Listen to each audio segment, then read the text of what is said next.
វងលីនមិនបានស្រូបយកធម្មពលនោះទេហើយគេថែមទាំងមិនគិតពីការធ្វើបែបនោះឡើយនៅពេលនេះគេចង់ឲ្យទ្វារនៃភាពទទេ Void Gate ផ្ទុះឡើងដើម្បីឲ្យកម្រិតហ្វឹកហាត់របស់គេកើនឡើងយ៉ាងខ្លាំងបន្ទាប់ពីឈានដល់ជំហានទី3ប្រសិនបើគេស្រូបយកធម្មពលនៃទ្វារភាពទទេឥឡូវនេះគេនឹងក្លាយជាអ្នកហ្វឹកហាត់កម្រិតទី13ដំណើរការកណ្ដាលភ្លាមទោះជាយ៉ាងណាក៏ដោយគេមិនចង់បានបែបនេះទេព្រោះនេះគ្រាន់តែជាធាតុពីរយ៉ាងប៉ុណ្ណោះនៅពេលវ៉ាងលីនចង្អុលទៅសំឡេងក្រហមដោយកំហឹងហាក់ដូចជាចេញមកពីខ្យល់គួចដែលបង្កើតឡើងដោយទ្វារភាពទទេដែលបានបាក់បែកនៅពេលខ្យល់គួចវើយ៉ាងលឿនទ្វារភាពទទេទី3ក៏បានលេចឡើងប៉ុន្តែភ្លាមនៅពេលដែលទ្វារទី3លេចចេញមកទ្វារទី4ក៏លេចមកដែរហើយបន្ទាប់ពីទ្វារទី4ទ្វារមួយទៀតក៏លេចឡើងនេះគឺជាទ្វារទី5ទ្វារភាពទទេទាំង3បានលេចឡើងក្នុងលោកក្នុងពេលតែមួយមើលពីចម្ងាយវាពិតជាគួរឲ្យតប់ស្លុតណាស់អ្នកហ្វឹកហាត់រាប់ម៉ឺននាក់នៅជុំវិញនោះហាក់ដូចជាបាត់បង់ស្មារតីអ្វីដែលនៅសេសសល់មានតែភាពភ័យខ្លាចនិងរន្ធត់ប៉ុណ្ណោះទ្វារភាពទទេ3ក្នុងពេលតែមួយគេកំពុងធ្វើឈួតអ្វីហ្នឹងបន្ទាប់ពីខំប្រឹងយ៉ាងខ្លាំងដើម្បីបើកទ្វារភាពទទេសូម្បីតែក្នុងចំណោមម្ចាស់ទាំង5នៃប្រព័ន្ធផ្កាយបុរាណក៏ខ្ញុំមិនដែលឮថាមាននរណាអាចធ្វើបែបនេះបានដែរលោកម្ចាស់នៃដែនដីដែលធ្វើបានបិទត្រាទឹកមុខរបស់វ៉ាងលីននៅតែស្ងប់ស្ងាត់នៅពេលគេសម្លឹងមើលទ្វារទាំង3គេបានបោះជំហានទៅមុខនិងហោះសម្ដៅទៅរកទ្វារទាំង3ដូចជាផ្កាយដុកកន្ទុយខណៈដែលគ្រប់គ្នាដែលកំពុងមើលកម្មានៅពេលវ៉ាងលីនហោះទៅដៃស្ដាំរបស់គេបានលាតសន្ធើនចង្អុលម្រាមដៃចេញជាតម្រង់បាតដៃនៅខណៈដែលខិតជិតដល់ទ្វារដៃស្ដាំរបស់គេបានសង្កត់ចុះត្រាភ្លាមនៅពេលដែលដៃរបស់គេសង្កត់ចុះសំឡេងរបស់គេបានបន្លឺឡើងនិងបង្កើតបានជាពាក្យចុងក្រោយត្រាកម្មផលវ៉ាងលីនបានចំណាយពេលជាង70ឆ្នាំក្នុងការយល់ដឹងពីសិលក្នុងសុបិនដើម្បីយល់ដឹងពីរឿងនេះតាមរយៈកម្មផលនេះគឺជាមុនវិជ្ជាដើមទី5របស់គេនៅខណៈដែលគេពោលពាក្យថាត្រាដៃស្ដាំរបស់គេបានសង្កត់ទៅលើទ្វារភាពទទេទី3ហើយមានពន្លឺត្រជាក់ស្រពោះក្នុងភ្នែករបស់គេម្រាមដៃរបស់គេបានក្តាប់យ៉ាងណែនហើយជាមួយនឹងសំឡេងផ្ទុះដៃរបស់គេបានក្តាប់ជាកំដាប់វាហាក់ដូចជាការក្តាប់នេះបានចាប់យកកម្មផលនៃពិភពលោកដៃស្ដាំរបស់វ៉ាងលីនបានទាញត្រឡប់មកពីទ្វារគេបានទាញចេញមកក្រៅហើយស្រមោលទ្វារភាពទទេដែលវែកវាយហាក់ដូចជាត្រូវវ៉ាងលីនទាញចេញមកនៅពេលគេលើកដៃស្ដាំឡើងសំឡេងក្រហើមបានបន្លឺចេញពីទ្វារទី3សំឡេងប្រែកស្រែងបានបន្លឺឡើងហើយស្នាមប្រែករីករាវដល់ពីកន្លែងដែលដៃរបស់វ៉ាងលីននៅគ្របទាំងទ្វារទាំងមូលបន្ទាប់មកជាមួយនឹងសំឡេងផ្ទុះទ្វារទាំងមូលបានបែកខ្ចាត់ជាបំណែករាប់មិនអស់ទ្វារភាពទទេទី3រលាយបាត់បង់នៅខណៈដែលទ្វារនេះរលាយបាត់សំឡេងសាយរបស់វ៉ាងលីនបានបន្លឺឡើងហើយធាតុកម្មផលបានលួមរាងកាយរបស់គេរស្មីជុំវិញរាងកាយរបស់គេកើនឡើងពីកម្រិតទី13ដំណាក់កាលកណ្ដាលឡើងទៅដល់កម្រិតទី13ដំណាក់កាលចុងក្រោយភ្លាមតាំងពីបុរាណមកមិនដែលមានអ្នកណាធ្វើបែបនេះទេនៅពេលកំពុងបំបែកទ្វារភាពទទេវ៉ាងលីនមិនបានឈប់ត្រឹមនោះទេនៅពេលទ្វារទី3បែកខ្ចាត់គេបោះជំហានកាត់បំណែកទ្វារភាពទទេទាំងនោះគេទៅដល់ពីមុខទ្វារទី4ហើយដៃទាំងពីររបស់គេសង្កត់ចុះត្រាជីវិតនិងសេចក្តីស្លាប់ដៃឆ្វេងរបស់វ៉ាងលីនពេញទៅដោយឧស្ម័នពណ៌សហើយនៅពេលវាប៉ះវាហុកចូលទៅក្នុងទ្វារភាពទទេគ្រប់គ្រងពាក់កណ្ដាលនៃទ្វារនៅពេលតែមួយនេះឧស្ម័នពណ៌ខ្មៅរបស់វ៉ាងលីនបានរីករាលដាលចេញពីដៃស្ដាំនិងគ្របពាក់ទ្វារទាំងមូលឧស្ម័នខ្មៅនិងសចាប់ផ្ដើមវិលជុំគ្នាហើយទ្វារភាពទទេញាក់រឹតយ៉ាងខ្លាំងនៅពេលដែលវ៉ាងលីនពោលពាក្យថាត្រាជីវិតនិងសេចក្តីស្លាប់ភ្នែករបស់វ៉ាងលីនពេញទៅដោយភាពអង្អោតដែលមើលងាយលោកីដៃទាំងពីររបស់គេទាញទៅសងខាងបើកឲ្យអញនៅពេលវ៉ាងលីនក្រហើមដៃរបស់គេហាក់មានអំណាចនៃជីវិតនិងសេចក្តីស្លាប់ទ្វារភាពទទេទី4ញាក់រឹតយ៉ាងខ្លាំងហើយបែកខ្ចាត់ទ្វារភាពទទេទី4រលាយបាត់បង់នៅខណៈដែលទ្វារនេះរលាយបាត់រស្មីរបស់វ៉ាងលីនផ្ទុះឡើងម្ដងទៀតវាផ្លាក់ប្ដូរពីកម្រិតទី13ដំណាក់កាលចុងក្រោយទៅដល់កម្រិតទី13ចំណុចកំពូលពេលនេះគេកំពុងឈរនៅលើកំពូលកម្រិតទី13ហើយស្នាមប្រែកមួយហៀបនឹងលេចឡើងនៅចន្លោះចិញ្ចើមភ្នែករបស់គេខាងក្នុងនោះមានពណ៌ខ្មៅហើយមើលទៅហាក់ដូចជាមានពិភពលោកមួយទៀតនៅខាងក្នុងនេះគឺជាលក្ខណៈពិសេសរបស់អ្នកហ្វឹកហាត់កម្រិតទី14 Spirit Void ដែលមានពិភព Joss Flame ផ្ទាល់ខ្លួនដើម្បីចិញ្ចឹមវិញ្ញាណរបស់ខ្លួនពួកគេថែមទាំងអាចបង្ខំឲ្យអ្នកណាដទៃគោរពបូជាពួកគេនិងក្លាយជាតស័ក Joss Flame របស់ពួកគេផងទៀតវ៉ាងលីនបានបើកទ្វារភាពទទេផ្ទាល់ខ្លួនដោយមិនមានជំនួយពី Joss Flame ឡើយ จีพอลวิกาไบส์สนามแปลกยี่จนล้อจินแจมระบอกเก๋มันแม่นจีปีพบจอสแฟลมตี้ปันใต้จีปีพบตัวคลวนระบอกเก๋ตัวจีมันเมียนจอสแฟลมก็ด้อยเก๋ก็เนยแต่อาจบังคอมไอ้หน้ากระรบโบจีเก๋บานเปียวนี้สนามแปลกเนื้อตอนเบิกแต่งอ้อเต๋พวกกำลังฝึกหัดระบอกเก๋มันตอนขบวกกรบกรอนเลยเนื้อเปียวเก๋ใส่เก๋กระวีได้อายให้รุ่นบำในทวีเพียบตัวเตจันเอาไว้ได้เล็ดลางในจำพวกเก๋คือทวีเพียบตัวเตตีพัมทวีตีพามนี้มีนสเพียบแนนแต่งให้ทวีเพียบตัวเตตีพามนี้โชว์ในตีโนปันใต้วางลินเหมือนบ้านเตียงวีอ่อนดักดอยได้ระบอกเกลอยปตัวเตวินพเนกระบอกเกบ้านสำเลิงเตเลยทวีตีพามดอยกาสำเลาะบนตัวนกเกกับเบิดพเนกเนื้อเป็นเบิดพเนกเอาไว้ขนูลวกในจัดระบอกเกคล้ายแต่ชีเรื่องเหมือนปิดดอนาจัดหนึ่งกำเนิดระบอกเกเนื้อเมียนเอาไว้หนึ่งเนื้อเมียนบนตัวกีเบิดพเนกงวยสันโตวางลินก็เบิกพเนกลางวิ่งเนื้อเป็นได้เกเบิกพเนกเอาไว้ได้ชีเรื่องมันปิดขนงโลกคล้ายแต่ชีเรื่องปิดนี่คือจีมุนวิเชียได้เกบานโยนดังปีเทียดปิดหนึ่งมันปิดหายท้าวิธีในการปิดหนึ่งมันปิดทวีเพียบตัวเตตีปรำโชว์ในจำล็อกกันดาวพกายปันแต่วางลินบ้านเบิดพเนกมาดองเตียดเกเลือกได้สดำหลังให้กระวีใดวิจิกากระวีใดอย่างซ่ามันบำพดปันแต่จำปุมุกรุบขเนียได้เนื้อเมือนุทวีตีปรำบ้านเวทวีให้คล้ายตัวจีทูลีใดตามก้ากระวีใดระบอกวางลินวิรลีบัดบ่องอย่างสงบสงัดในจำปุวางลินวางลินบ้านบ่มใบทวีพิบตุเตแตงปั่นมวยมาดองมวยสนามไปได้เล็ดลังติ๊กตุ้ยขนองจันล้อจินจามระบบวางลินก็การลังปิงลิงนึ่งบังจิ้งกำลังเบิดสรบถุยยะอย่างครั้งอย่าหักด้วยจีประปวนฟกายแตงมัวนึ่งตรึเบิดสรบโจยตึกขนองลัวเรสไม่อย่างครั้งในเนี่ยฝึกหัดกำปฏิดับบนริเรียวดาวเจนปีวางลินประสันบาเกเป็นเจ็ดเกไอสรบยกท่ามาปูนในทวีพิบตุเตหนึ่งคล้ายจีเนี่ยฝึกหัดกำปฏิดับบนดำหน้าก้าวดำบุ้งบานปันใต้เกมันเป็นเจ็ดลอยนี่กรอนแต่จีเทียดปลามยางปะเนาะเกเนเมียนเทียดสำลับแต่คิงสู้บันพดาวตะเกเตียดเทียดสำลับเป็นลิงแต่เกตืบแต่สรบหยอกนี้หนึ่งอ้อยเกดาวทวีเพียบตุเตตีพรำมวยมาดองเตียดกาได้เกบ่มใบทวีเพียบตุเตอย่างองงวยขนกาปลายกามาพอลเตียนวีอ้อยดักดอยจีวิตหนึ่งเซกได้สลับหนึ่งเทืออ้อยวีคล้ายแต่จีทูลีได้ดอยกาปิดหนึ่งเหมือนปิดบ้านถืออ้อยเนี่ยฝึกหัดได้บ้านเคยในเรื่องนี้เมียนพิบเตาะสลุดอย่างคลั่งมันดังทานเนี่ยนาปฏิกรรมมุนเกเตปนแต่สำเล็งไส้โดยเพียบไพคลาดบานบนเลอหลายให้มนุบ้านดอกท้อยอย่างเรียบโดยฉกวดมวยสันตุกหลายหมอกเนี่ยฝึกฮัดปีพบไกรสเกือบท่าแต่งอ้อบ้านรถเกโชตยกรุบติสตีปุเกไพคลาดนะกาได้เกบำใบทวีดำบงโดยรอนเตะเวียมันไอเตกาได้เกดดทวีโดยเพลิงเวียเนอร์แต่ไอตัวตู้โยกบานปนใต้เลือกตีใบตีบูนหนึ่งตีปรำทวีเตียงใบบ้านรเลียโดยบาดไดโดยกาสังก๊อกหนึ่งกากระวีใดปีเซตเลือกจงกร้อยได้วางลิ้นกรอนเตอบึดพเนกเบิกพเนกหนึ่งบึดพเนกมาดองเตียดก็เทื่ออ้อยทวีพิบตัวเตรลีบัดวิหัวปีกำเนิดเนี่ยฝึกหัดปีพบไกลเตียงอ้อยูวิจุนสำเร็จบำแปะปอคิ้วเดาะท้อยได้พิบไพคล้ายตู้จีเกเนกำเริดตีดับปรานกระดอยปันใต้เกในตรำแต่ดำหนักการดำบุงเนื้อเปรี้ยววางลิ้นบำใบทวีพิบตัวเตใบจวบกันนี้เกบานเมื่อคืนตำหนังมวยจำนวนกรรมพอลจีวิตหนึ่งเซกได้สลับหนึ่งกาปิดหนึ่งเหมือนปิดเกปิดจะโยดังไปวิธีขพงขพแต่งอ้อนูแมนมันเนี่ยนี่มันอายเตอปักปอนติกบานเต้มันอายปักปอนได้ชาติเทียดตีประมวยเทียดสำลับสำเร็จระบบวางลินสงบสงัดตันตาเวียนเมียนพวกรัสไม่สำลับได้กู้ไอเตาะสลดนายเนื้อเปปีสำเร็จระบบเกบันเลือล้างพกาบใส่กระหอมมวยบานเล็กล้างปีกันดาลอากาหนึ่งริกเรียลดาลเนื้อเปพกาบใส่กระหอมห่ออันดาดทวีเพียบตัวเตตีประมวยทราบตาเล็กล้างปันใต้ทวีตีประมวยนี้ข้อพลายปีทวีแต่งปรำมุนแต่งสรงเวียทวีปีจองปอซอเมื่อมือเพลดเวียเหมือนแม่จิตเวียตีปันใต้จีละล็อกกระบาลมวยทมสมบอมรูปเลี้ยงจำไล่ระเบาเวียเล็กลางยืดเนยจำปัววางลิ้นบรรทบมุกกำลังรล็อกบานริกเรียลดาลแต่กรุบติสตีเนี่ยฝึกหัดนาได้รองครัวโดยรล็อกนี้เนี่ยรันทดพลิมให้เมียนไว้จำหนักตัวอย่างเลื่อนโดยเลื่อน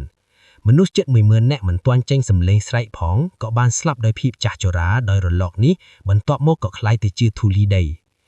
ทวีจองพีบตัวเตรอบเมือนเมียนแต่ปีเนี่ยเตได้ท่าตีนี้ได้สควอตเวียนี่มันเนี่ยคือ Heaven Master Void God มันเนี่ยเตียดคือ Master South Cloud ทรงใบแต่ยูวิจุนสำเร็จบำแปกปอคิ้วก็มันได้ลื้อไปเวียได้นิเจียรูปเรียงแบบนี้ทวีจองซอแบบนี้ตาวิอาจิทวีจองพีบตัวเตรอบเมือนขนมเรื่องเพลงแมนเต้ Heaven Master Void God สำลังตัวเลยทวีได้โดยจีละล็อกกระบาลให้เพียบรุนทดอย่างครั้งเป็นเนื้อคลองแผนกระบอกเกมหาไซเทียนท้าตรงบานมันเจท้าทวีจองเพียบตัวเตรอบเหมือนคือจีกำเลียดทมเทงมวยได้เตยฉลองกัดเนี่ยได้อายดามทวีนี้บานคือเมียนจำนวนติดตุยนะ ប៉ុន្តែដល់ណាគេមិនស្លាប់ពួកគេនឹងក្លាយជាម្ចាស់មានអំណាចនៃថ្ងៃអនាគតជាមិនខានទ្វារឆ្អឹងភាពទទេរាប់ម៉ឺនលោកម្ចាស់នៃដែនដីដែលត្រូវបានបិទត្រាគណៈព្រេនមុនបាននិយាយថាអ្នកណាដែលដាមទ្វារនេះដើម្បីឈានចូលជំហានទី3នឹងមានអនាគតដែលអាចមិនស្គាល់បានទេលោកបាននិយាយថាទ្វារឆ្អឹងនេះមិនមែនជារបស់លោកនេះទេប៉ុន្តែជាសញ្ញានៃឋានសួគ៌នៅក្នុងស្រុកកំណើតរបស់លោក Master South Cloud សម្លឹងមើលទ្វារឆ្អឹងចម្លែកនោះដោយការមិនជឿជាក់នៅក្នុងភ្នែករបស់លោកចំពោះទី162ការវាយប្រហារដោយមហាវិថី Grandau វាងលីនមិនបានដឹងថាវាគឺជាទ្វារឆ្អឹងនៃភេទទទេរាប់ម៉ឺននោះទេប៉ុន្តែគេមានអារម្មណ៍ថាទ្វារនេះចម្លែកណាស់ហើយភ្នែករបស់គេក៏រួមតូចគេសម្លឹងមើលទ្វារដ៏ធំសម្បើមនៅពីមុខហើយពន្លឺនៃបំណងសម្លាប់បានលេចឡើងក្នុងភ្នែករបស់គេទោះបីជាទ្វារនេះចម្លែកយ៉ាងណាចំពោះវាងលីនក៏ដោយក៏វាមានតម្លៃស្មើគ្នាដែរពោលគឺគ្រាន់តែជាទ្វារដើម្បីឈានទៅដល់ជំហានទី3ប៉ុណ្ណោះគេបានអៀងខ្លួនទៅមុខហើយលើកដៃស្ដាំឡើងផ្កាព្រៃពណ៌ក្រហមដែលនៅរាយប៉ាយពេញតំបន់នោះបានប្រមូលផ្ដុំគ្នាយ៉ាងលឿនមករកដៃស្ដាំរបស់គេមើលរំពេចក្រោយមកដៃស្ដាំរបស់វាងលីនបញ្ចេញពន្លឺពណ៌ក្រហមគ្មានទីបញ្ចប់ដៃរបស់គេបានคล้ายទៅជាបាតដៃឈីម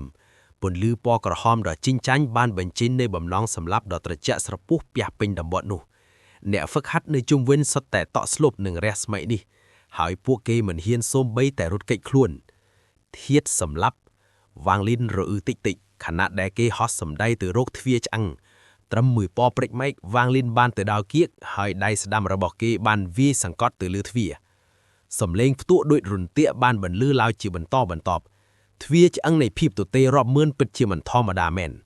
នៅចំពោះធាតសម្លាប់និងប្រលឹងក្មួយដកកាយសាហាវរាប់មិនអស់វានៅតែគ្រាន់តែញ័ររន្ធត់ប៉ុណ្ណោះស្នាមប្រែកមួយចំនួនបានលេចឡើងប៉ុន្តែវាមិនបានរលាយបាត់ឡើយមិនត្រឹមតែមិនបានរលាយបាត់នោះប៉ុន្តែកម្លាំងច្រានត្រឡប់មកវិញដ៏ខ្លាំងបានផ្ទុះមករកវាងលីនពន្លឺត្រជាក់បានភ្លឺឡើងក្នុងភ្នែករបស់វាងលីនកាន់តែពិបាកបើកទ្វារគេកាន់តែមានចំណាប់អារម្មណ៍ខ្លាំងគេបានដកថយពីបីជុំហ៊ានហើយសែកយ៉ាងខ្លាំងមុនពេលចង្អុលទៅកាន់មេឃភាពតាំងចិត្តបានពោពេញក្នុងភ្នែករបស់គេរន្ទះមួយរំពេចរន្ទះបានពេញពិភពលោកហើយបាញ់សម្ដៅទៅរកទ្វារភីបទទេទី6ភឿងបានឆាបឆែកដូចជាខ្យល់ព្យុះហើយដុតបំផ្លាញអ្វីៗគ្រប់យ៉ាងត្រាកម្មផលវាងលីនបើកនឹងក្តាប់ដៃស្ដាំរបស់គេត្រាជីវិតនិងសេចក្តីស្លាប់គេលើកដៃឆ្វេងឡើងហើយដៃទាំងពីររបស់គេក៏ទះចូលគ្នាវិថីនៃភាពពិតនិងមិនពិតវាងលីនបិទភ្នែកហើយនៅពេលគេបើកភ្នែកឡើងវិញរស្មីដ៏មានអំណាចបានពេញរាងកាយរបស់គេនេះគឺជាកម្លាំងនៃមហាប្រាជ្ញា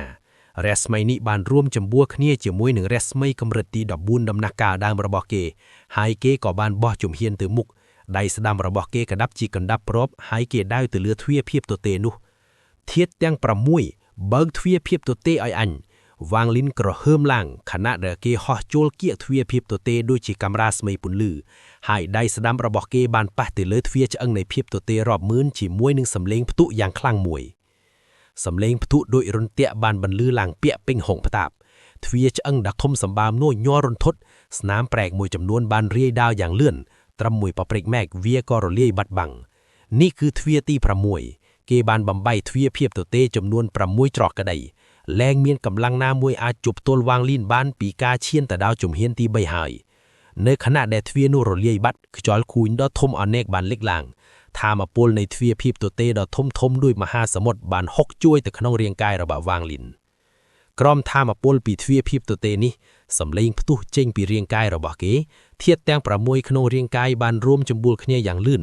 ហើយរស្មីជុំវិញខ្លួនគេបានកើនឡើងយ៉ាងខ្លាំងពីកម្រិតទី14ដំណាក់កាលដើមវាហោះផ្ទាល់ពីកម្រិតទី14ដំណាក់កាលដើមទៅដល់កម្រិតទី14ដំណាក់កាលកណ្ដាលនៅពេលថាមពលនៃទ្វារភាពទទេចូលទៅក្នុងខ្លួនរាងកាយរបស់វាងលីនបានកែតម្រអត់ចប់រាងកាយរបស់គេបានទម្លុះដែនកំណត់ច្រានខ្លះហើយបកជំហានហួសដែនកំណត់កម្ពូលនៃជំហានទី2ជំហាននេះគឺជាជំហានចូលទៅដល់ជំហានទី3ជំហាននេះមិនមែនជាការកើនឡើងនៃរស្មីរបស់គេតែប៉ុណ្ណោះទេប៉ុន្តែកម្រិតហ្វឹកហាត់របស់គេក៏បានចូលទៅដល់ជំហានទី3យ៉ាងផ្លូវការដែរចាប់ពីពេលនេះទៅវាងលីនគឺជាអ្នកហ្វឹកហាត់ជំហានទី3សម្លេងផ្ទុះក្នុងរាងកាយ សំឡេងក្រហឺមមិនឈប់ក្នុងចិត្តនិងអារម្មណ៍ស្រណុកស្រួលពីរាងកាយរបស់គេហាក់ដូចជាគេកំពុងឆ្លងកាត់ការផ្លាស់ប្ដូររូបរាងថ្មីរាងកាយទាំងមូលរបស់គេកំពុងតែរីកចម្រើនជំហានទី1នៃការហ្វឹកហាត់ពីកម្រិតទី1ទៅដល់កម្រិតទី2អនុញ្ញាតឲ្យរាងកាយអ្នកហ្វឹកហាត់កើតមកវិញម្ដងដល់ទៅពេលនោះគេនឹងអាចស្រោបថាមពលដើមបានចំណែកឯជំហានទី3វិញគឺជាលើកទី2ដែលអ្នកហ្វឹកហាត់កើតមកវិញរាងកាយរបស់គេនឹងរីកធំដោនគ្មានដែនកំណត់ដូច្នេះវានឹងគ្មានខុសគ្នាពីពិភពលោកទាំងមូលទេជំហាននេះពិតជាប្រឆាំងនឹងសួរខ្លាំងណាស់ពីព្រោះវាបានរំលាយចោលនៅទេពកោសល្យពីកំណើតរបស់អ្នកហ្វឹកហាត់សម្រាប់អ្នកហ្វឹកហាត់ជំហានទី3លែងមានពាក្យថាទេពកោសល្យទៀតហើយមានតែការត្រាស់ត្រឹងពោលគឺការត្រាស់ត្រឹងប៉ុណ្ណោះធាតុទាំង6នៅតែបន្តរួមចម្បួលគ្នានៅពេលដែលធាតុរុនតាក់និងភ្លើងរួមចម្បួលគ្នាកម្រិតហឹកហាត់របស់វ៉ាងលីនបានឡើងពីកម្រិតទី13ដំណាក់កាលដើមទៅដល់កម្រិតទី13ដំណាក់កាលកណ្ដាលនៅពេលធាតុកម្មផលរួមចម្បួលគ្នាកម្រិតរបស់គេឡើងទៅដល់កម្រិតទី13ចុងក្រោយនៅពេលដែលធាតុជីវិតនិងសេចក្តីស្លាប់រួមជាមួយនឹងធាតុពិតនិងមិនពិតច្របាច់ចម្បួលគ្នាកម្រិតហ្វឹកហាត់របស់វ៉ាងលីនបានទម្លុះចំណិតកំពូលនៃកម្រិតទី13ហើយឈានទៅដល់កម្រិតទី14ដំណាក់កាលដើមកម្រិតរបស់វ៉ាងលីននៅតែបន្តកើនឡើងនៅសម្ពាធរាយដាលចេញមកធ្វើឲ្យគ្រប់គ្នាមានចំណាប់អារម្មណ៍បំណងសម្លាប់បានលេចឡើងក្នុងភ្នែករបស់ Heaven Master Woodgod ហើយជាមួយសំឡេងក្រហឺមគេហក់សម្ដៅមកមុខកាលពីមុនមានទ្វារភាពទទេនៅទីនោះដូច្នេះគេមិនអាចវាយប្រហារបានទេប៉ុន្តែឥឡូវនេះវាបានបាត់ទៅហើយគេត្រូវតែសម្លាប់វ៉ាងលីនគេមានអារម្មណ៍ថាគេប្រសិនបើមិនសម្លាប់វ៉ាងលីនថ្ងៃនេះទេគេនឹងលែងមានឱកាសទៀតហើយការលេចឡើងរបស់ទ្វារឆ្អឹងនៃភាពទទេរាប់ម៉ឺនបានធ្វើឲ្យស្បែកក្បាលរបស់គេស្ពឹបអស់ទៅហើយឥឡូវនេះគេប្រើកម្លាំងទាំងអស់ទោះបីជាគេត្រូវបាត់បង់រូបកាយអវត្តនាក៏មិនខ្វល់ដែរការចងគំនុំរវាងគេនិងវ៉ាងលីនគឺជារស់និងស្លាប់ប្រសិនបើវ៉ាងលីនមិនស្លាប់ថ្ងៃនេះទេគេនឹងបាត់បង់ជីវិតនៅថ្ងៃអនាគតឥឡូវនេះគេកំពុងចម្រុងធាតុចូលគ្នានេះគឺជាពេលដ៏ល្អបំផុតសម្រាប់សម្លាប់គេកាលណាពួកគេចម្រុងពីនទំហំហើយអញបារម្ភថាសូម្បីតែអ្នកហ្វឹកហាត់កម្រិតទី15ដំណាក់កាលដើមក៏មិនមែនជាគូប្រកួតរបស់គេដែរយើងមិនអាចទុកគេរស់បានទេយុវជនសម្លៀកបំពាក់ពណ៌បៃតងក៏មានកម្រិតដូចគ្នាគេកំពុងតែដកថយនៅពេលឃើញ Heaven Master Woodgod ចាប់ផ្ដើមធ្វើសកម្មភាពគេបានកាប់ទ្វាមហើយភ្នែករបស់គេប្រែទៅជាក្រហមខិចគេបានលុំបាត់រាងកាយដោយទឹកកកគ្មានទីបញ្ចប់ហើយហោះសម្ដៅទៅរកវ៉ាងលីនក៏មានជ្រោយជីនដែរដែលភ័យខ្លាចទៅរហោះស្មារតីប៉ុន្តែវានៅតែជាអ្នកហ្វឹកហាត់ជំហានទី3និងជាបុព្វទល់បរោះនៃក្របាលឈាមក្រហមដោយស្មារតីអស់សង្ឃឹមគេបានបញ្ចេញសម្លេងក្រហឺមមួយហើយចកឈាមក្រហមដែលមានទំហំរាប់ម៉ឺនហ្វីតបានលេចឡើងសកម្មភាពនេះបានធ្វើឲ្យ Master South Cloud និងមិត្តភ័ក្តិរបស់គេហោះមកមុខដោយគ្មានគិតគូរចំពោះរបួនដែលពួកគេបានរងគ្រោះឡើយប៉ុន្តែនៅពេលនោះសម្លេងដ៏ទន់ភ្លន់មួយបានបន្លឺឡើងក្នុងត្រចៀករបស់ពួកគេមិនអីទេទោះបីជាសម្លេងនេះស្រាលក៏ដោយក៏វាមានអំណាចដែលមិនអាចបន្ទាត់បានដែរដែលបានជប់ទល់ Master South Cloud និងអ្នកដទៃពួកគេសម្លឹងមើលទៅកាន់ខ្យល់ក្អួយដែលបានលេចឡើងបន្ទាប់ពីទ្វារភាពទទេបាក់តិកវ៉ាងលីនកំពុងស្រោបថាមពលពីទ្វារភាពទទេខណៈដែលក្រុមរបស់ Heaven Master Woodgod ទាំង3នាក់កំពុងចូលគៀកគេវ៉ាងលីនកំពុងប្រើថាមពលនៃទ្វារភាពទទេដើម្បីចម្រុងធាតុសម្លាប់ទី6នៅខណៈដែលទាំង3នាក់នោះចូលគៀកមកវិញវ៉ាងលីនក៏ចង្អុលទៅកាន់ពួកគេឈប់មុនវិជានេះបានប្រែប្រាក់បន្ទាប់ពីឈានទៅដល់ជំហានទី3ហើយស្រោបថាមពលនៃទ្វារភាពទទេរួចពិភពលោកត្រូវបានប្រែប្រួលហាក់ដូចជាពិភពលោកទាំងមូលត្រូវបានកកខ្វែកទៅហើយវ៉ាងលីនក៏បានប្រើបំណងវិថីច្របល់ដែលមិនទាន់ប្រែប្រាក់ពីផ្លែវិថីទាំង3នោះចូលទៅក្នុងមុនវិជាឈប់នេះដែរដោយសារតែរឿងនេះរាងកាយរបស់ជ្រួយជីនញ័ររន្ធត់ហើយគេមិនអាចបោះជំហានបានសូម្បីតែមួយជំហានយុវជនសម្លៀកបំពាក់ពណ៌បៃតងក៏មានអារម្មណ៍ថាមានបំណងវិថីគ្មានទីបញ្ចប់មកខាត់គេហើយអាចកម្រើបានតែមួយជំហានមុខប៉ុណ្ណោះមានតែ Heaven Master Woodgod មួយញាក់ប៉ុណ្ណោះដែលនៅតែអាចធ្វើចលនាទៅមុខបានប៉ុន្តែមុនវិជារបស់គេក៏យឺតយ៉ាវដូចគ្នាចំណោមឯនោះវ៉ាងលីនបានធ្វើចលនារួចគេចំណាយពេលមួយជីវិតនៅក្នុងការសម្លាប់ហើយមិនខ្លាចការប្រជុតគេហោះសម្ដៅទៅរកយុវជនពណ៌បៃតងហើយបិទភ្នែកហើយបើកភ្នែកភាពច្របល់មួយរំពេចលេចឡើងក្នុងភ្នែករបស់យុវជនពណ៌បៃតងនៅក្នុងពេលដែលច្របល់នោះវ៉ាងលីនលើកដៃស្ដាំរបស់គេឡើងហើយបើកវាចេញបន្ទាប់មកគេសង្កត់ចុះហើយម្រាមដៃរបស់គេក្តាប់ចូលគ្នាហាក់ដូចជាគេកំពុងចាប់យកអ្វីមួយអីចឹងត្រាកម្មផលយុវជនពណ៌បៃតងញ័ររន្ធត់បន្ទាប់មកគេក៏ក្អួតឈាមចេញហើយក៏ធ្វើឲ្យខ្ទាតទៅក្រោយ គេនៅកម្រិតទី10,000ដំណាក់កាលដើមប៉ុន្តែដោយសារតែការប្រយុទ្ធច្រើនឆ្នាំនិងរបួសដែលមិនទាន់ជាសះស្បើយគេអាចប្រើកម្លាំងតែកម្រិតទី14ចំណុចកំពូលប៉ុណ្ណោះឥឡូវនេះគេត្រូវបានកកដោយមុនវិជាឈប់គេមិនមានឱកាសនឹងតតាំងឡើយនៅពេលវ៉ាងលីនលើកដៃស្ដាំឡើងដុំអោនមួយហោះទៅរកគេមិនមាននរណាអាចប្រាប់បានថាវាជាអ្វីនោះទេប៉ុន្តែនៅពេលដែលអោននោះចេញពីរាងកាយរបស់យុវជនពណ៌បៃតងរាងកាយរបស់គេញ័ររន្ធត់យ៉ាងខ្លាំងភ្នែករបស់គេបើកធំហើយមុខរបស់គេក៏វិតវេទៅដោយការឈឺចាប់ខ្លាំងណាស់អ្វីដែលត្រូវបានទាញចេញគឺជាកម្លាំងកម្មផលគឺជាវិថីអ្វីដែលត្រូវបានទាញចេញគឺជាធាតុរបស់យុវជនពណ៌បៃតងអោនូប្រែប្រួលយ៉ាងលឿនក្នុងដៃរបស់វ៉ាងលីនក្នុងរយៈពេលខ្លីវាបានប្រែទៅជាទឹកកកជាច្រើនដងដើម្បីព្យាយាមរត់គេចប៉ុន្តែវ៉ាងលីនក៏ក្តាប់យ៉ាងណែនត្រាកម្មផលពិតជាមានអំណាចផ្ដាច់ការខ្លាំងណាស់ធាតុក៏មានផ្នែកមួយក្នុងកម្មផលដែរមនុស្សគឺជាហេតុនៃការហ្វឹកហាត់របស់ពួកគេគឺជាវាសនាហើយការបង្កើតធាតុដើម្បីឈានទៅដល់ជំហានទី3គឺជាផលកម្មផលនៅពេលនេះសក់សរបស់វ៉ាងលីនហោះអណ្ដែតហើយគេមានសភាពស្ងប់ស្ងាត់ណាស់គេមើលទៅដូចជាអធិបតីនៃមហារាជកាលពីអនាគតអញ្ចឹងការវាយប្រហារដោយមហាវិថីពិតជាមានអំណាចយ៉ាងនេះយី ចម្ពោះទី1523ម្ចាស់សួគ៌ហ៊ឺសិនធាតុរបស់អញគឺកម្មលផលបាតដៃរបស់អញគឺជាហេតុនៃកម្មហើយកណ្ដាប់ដៃដែលក្ដាប់គឺជាផលនៃកម្មដោយយល់ឃើញថាវាមិនមែនជារឿងងាយស្រួលទេសម្រាប់ឯងក្នុងការឈានដល់កម្រិតហ្វឹកហាត់នេះអញនឹងមិនសម្លាប់ឯងនៅថ្ងៃនេះទេអញនឹងយកធាតុរបស់ឯងហើយបិទត្រាវាទុកចំនួន1000ឆ្នាំឥឡូវនេះចូលចាក់ចេញពីសមរភូមិទៅភ្នែករបស់វ៉ាងលីនហាក់ដូចជាមានផ្ទុកនៅផ្ទៃមេឃនិងផែនដី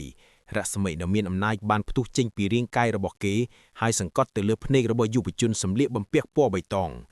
យុវជនសម្លៀកបំពាក់ពណ៌បៃតងបានញ័ររន្ធត់ហើយចិត្តរបស់គេបានរំពងខ្លាំង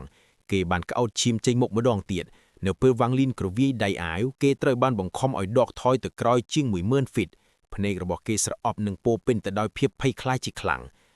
ឯងនេះតើវាជាមុនវិជាស្អីទៅវ៉ាងលីនបិទភ្នែកនៅពេលគេបើកភ្នែកឡើងវិញគេបានពោលពាក្យមួយយ៉ាងស្ងប់ស្ងាត់ថាទៅឲ្យផុតគេមិនបានស្រែកឡើយហើយមានសភាពស្ងប់ស្ងាត់បំផុតប៉ុន្តែនៅពេលយុវជនសម្លៀកបំពាក់ពណ៌បៃតងឮពាក្យនេះវាហាក់ដូចជាពិភពលោកទាំងមូលហៀបនឹងបាក់បែកនៅជុំវិញខ្លួនគេចិត្តរបស់គេញ័ររន្ធត់ហាក់ដូចជាមានកម្លាំងមួយបានហក់ចូលក្នុងខ្លួនហើយហៀបនឹងហែកព្រលឹងដើមរបស់គេឲ្យដាច់ជាចំណែកដោយមានអារម្មណ៍ភ័យខ្លាចពិតជាខ្លាំងយុវជនសម្លៀកបំពាក់ពណ៌បៃតងបានរត់គេចខ្លួនដូចជាមនុស្សឆ្កួតខណៈដែលឈាមហូរចេញពីមាត់របស់គេមិនឈប់គេមិនទាន់បាត់បង់ធាតុទាំងអស់របស់គេទេប៉ុន្តែវ៉ាងលីនបានទាញយកភីកច្រើនចេញទៅដែលធ្វើឲ្យគេរន្ធត់ចិត្តយ៉ាងខ្លាំងគេមិនដែលឮពីមុនវិជាប្រភេទនេះពីមុនមកទេប៉ុន្តែគេដឹងស្រពឹកស្រពិនថាមុនវិជានេសាទព្រះខែក្នុងអណ្ដូងរបស់អធិរាជក៏មានអំណាចស្រដៀងគ្នាដែរបេះដូងរបស់គេញ័ររន្ធត់និងពោពេញទៅដោយភាពមិនសុខចិត្តនៅពេលដែលដកថយគេគិតថាប្រសិនបើគេអាចរក្សាកម្រិតហ្វឹកហាត់ឲ្យនៅចំណុចកំពូលបានវាមិនមែនជារឿងងាយស្រួលបែបនេះទេសម្រាប់វ៉ាងលីនក្នុងការទាញយកធាតុរបស់គេចេញបរិសចំណាស់ម្នាក់នេះមានកម្រិតហ្វឹកហាត់កម្រិតទី15បរិសចំណាស់ម្នាក់នេះមិនព្រមទទួលបែបនេះទេគេក្រហមក្នុងចិត្តប៉ុន្តែមិនបានបញ្ចេញមកក្រៅឡើយខណៈដែលគេព្យាយាមរត់គេចយ៉ាងលឿនរឿងទាំងអស់នេះបានកើតឡើងក្នុងមួយពព្រិកភ្នែកវ៉ាងលីនបានបង្ខំឲ្យយុវជនសម្លៀកបំពាក់ពណ៌បៃតងដកថយបន្ទាប់មកវ៉ាងលីនក៏បង្វិលមកម្ចាស់សួគ៌ហ៊ឺសិនដែលកំពុងយឺតយ៉ាវដោយមុនវិជាឈប់និងពោពេញទៅដោយបំណងសម្លាប់តោះមកដោះស្រាយរឿងដែលបានកើតឡើងកាលពីពេលនោះភ្នែករបស់វ៉ាងលីនត្រជាក់ស្រពុះប៉ុន្តែគេនៅតែរក្សាភាពស្ងប់ស្ងាត់គេសម្លឹងមកម្ចាស់សួគ៌ហ៊ឺសិននិងដាល់សម្ដែងទៅរកគេមហាវិធាធៀបទវេនៃពកមេឃរាប់ម៉ឺនក្រហមម្ចាស់សួគ៌ហ៊ឺសិនក្រហឺមឡើងហើយដៃរបស់គេបង្កើតជាត្រាគេក្រវាយដៃហើយស្នាមប្រែកមួយដ៏ធំបានលេចឡើងនៅពីក្រោយគេភ្លើងធូបមានទីកំណត់ហក់ចេញមកនិងបង្កើតបានជាពកមេឃក្រហមដ៏ភ្លឺចិញ្ចាញ់រាប់មិនអស់រូបសំណាកដ៏ធំសម្បើមលេចឡើងពីក្នុងពកមេឃចង្អកនោះបង្ក្រាបអ្នកនេះទៅបង្ក្រាបវាឲ្យចូលទៅក្នុងការចាក់កម្ដៅថ្មីនៃពិភពលោកឲ្យវាធ្លាក់ទៅក្នុងទីជ្រុំជ្រៅក្នុងចំណោមភូមិស្តាបដើម្បីឲ្យប្រលឹងរបស់វាមិនអាចកម្រើបានសោះបីតែមួយអ៊ីងម្ចាស់សួគ៌ហ៊ឺសិនក្រហឺមឡើងខណៈដែលគេចង្អុលម្រាមដៃទៅមុខរូបសំណាកទាំងអស់បញ្ចេញពន្លឺហើយវាសង្កត់ចុះមកលើវ៉ាងលីនហាក់ដូចជាពួកគេព្យាយាមកបោវាទុកក្នុងចំណោមភូមិស្តាបនៅពេលនេះខ្យល់គួរដ៏ធំមួយបានលេចឡើងនៅក្រៅវ៉ាងលីនខ្យល់គួរនេះត្រូវបានបង្កើតឡើងដោយមុនវិជានិងប្រលឹងខ្មោចរាប់មិនអស់បានហក់ចេញពីក្នុងវាពួកវាបានបញ្ចេញសំឡេងស្រែកយំយ៉ាងអាណតអាធៀមខណៈដែលរាងកាយរបស់ពួកវាលាតសន្ធឹងនឹងឡំរាវ៉ាងលីន ពួកវាចង់ទាញវាឲ្យធ្លាក់ចុះទៅក្នុងខ្យល់គោលនោះនៅពេលដែលជាមួយគ្នានេះខ្យល់គោលដែលកើតឡើងពីការរលាយបាត់បង់នៃទ្វារទវេក៏នៅទីនោះ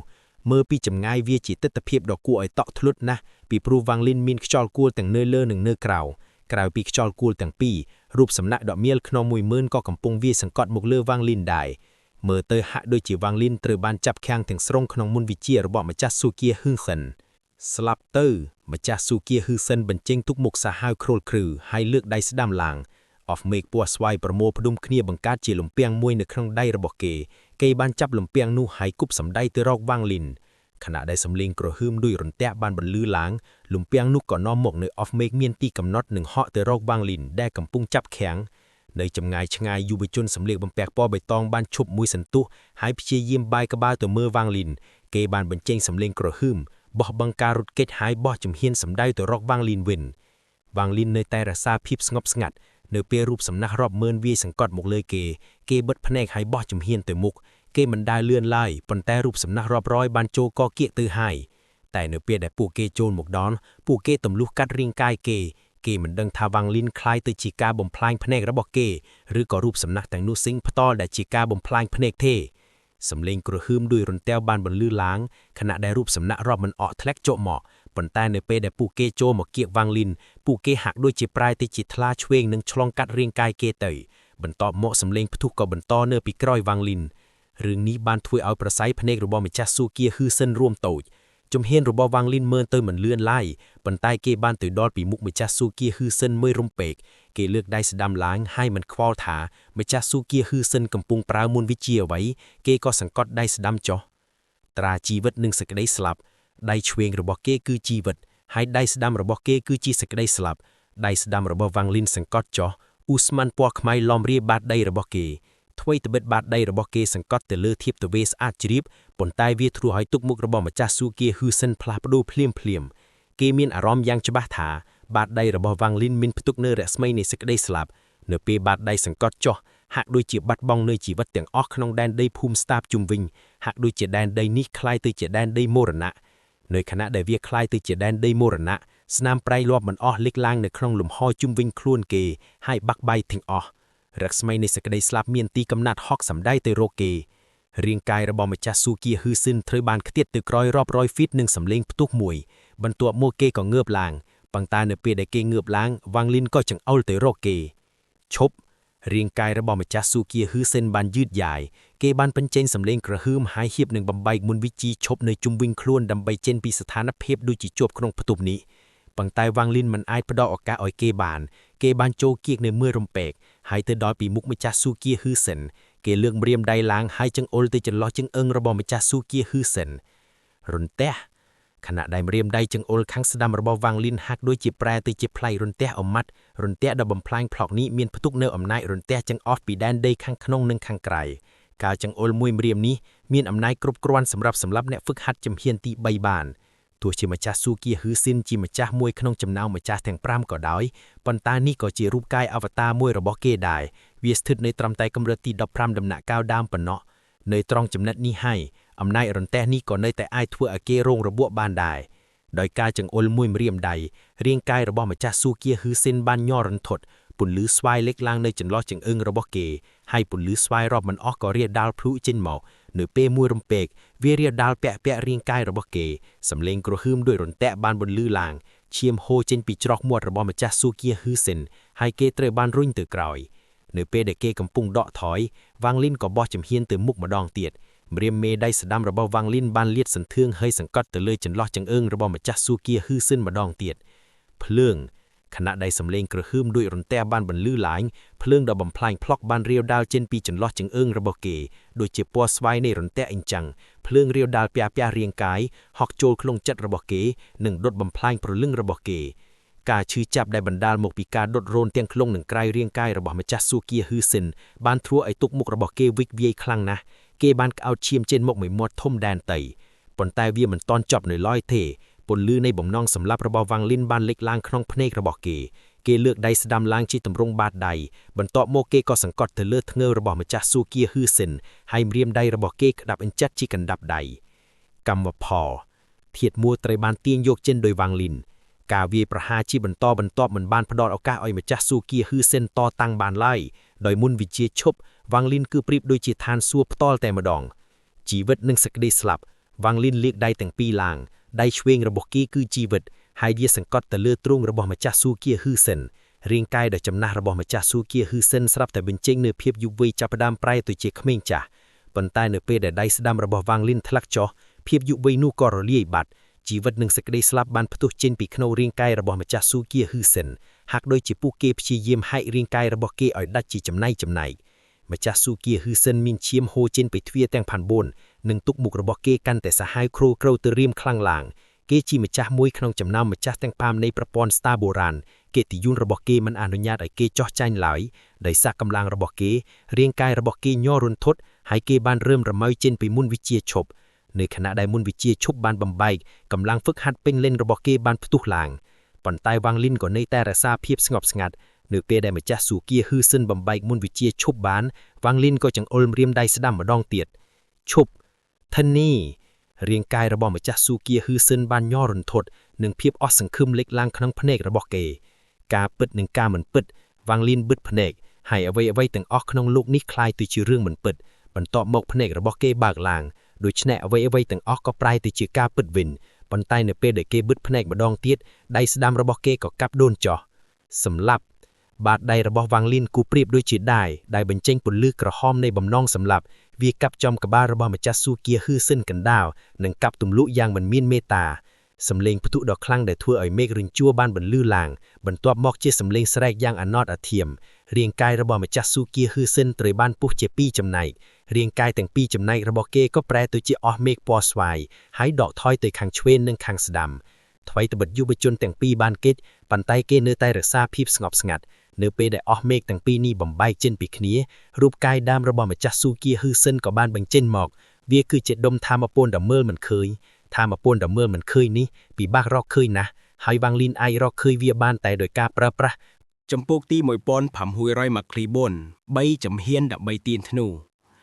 ទោះជាយ៉ាងណាក៏ដោយនៅថ្ងៃនេះគេបានជួបនឹងវ៉ាងលីនដែលជាអ្នកយល់ដឹងពីធាតុផិតនិងមិនផិតវ៉ាងលីនមិនបានបើកភ្នែកទាល់តែសោះនៅខណៈដែលស្នួយរបស់ម្ចាស់ស៊ូគៀហ៊ឺសិនព្យាយាមរត់គេចហើយយុវជនសម្លៀកបំពាក់ពណ៌បៃតងបានបែកក្រោយដកថយដោយភាពតក់ស្លុតបន្ទាប់ពីឃើញម្ចាស់ស៊ូគៀហ៊ឺសិនត្រូវបានហែកជាចំណែក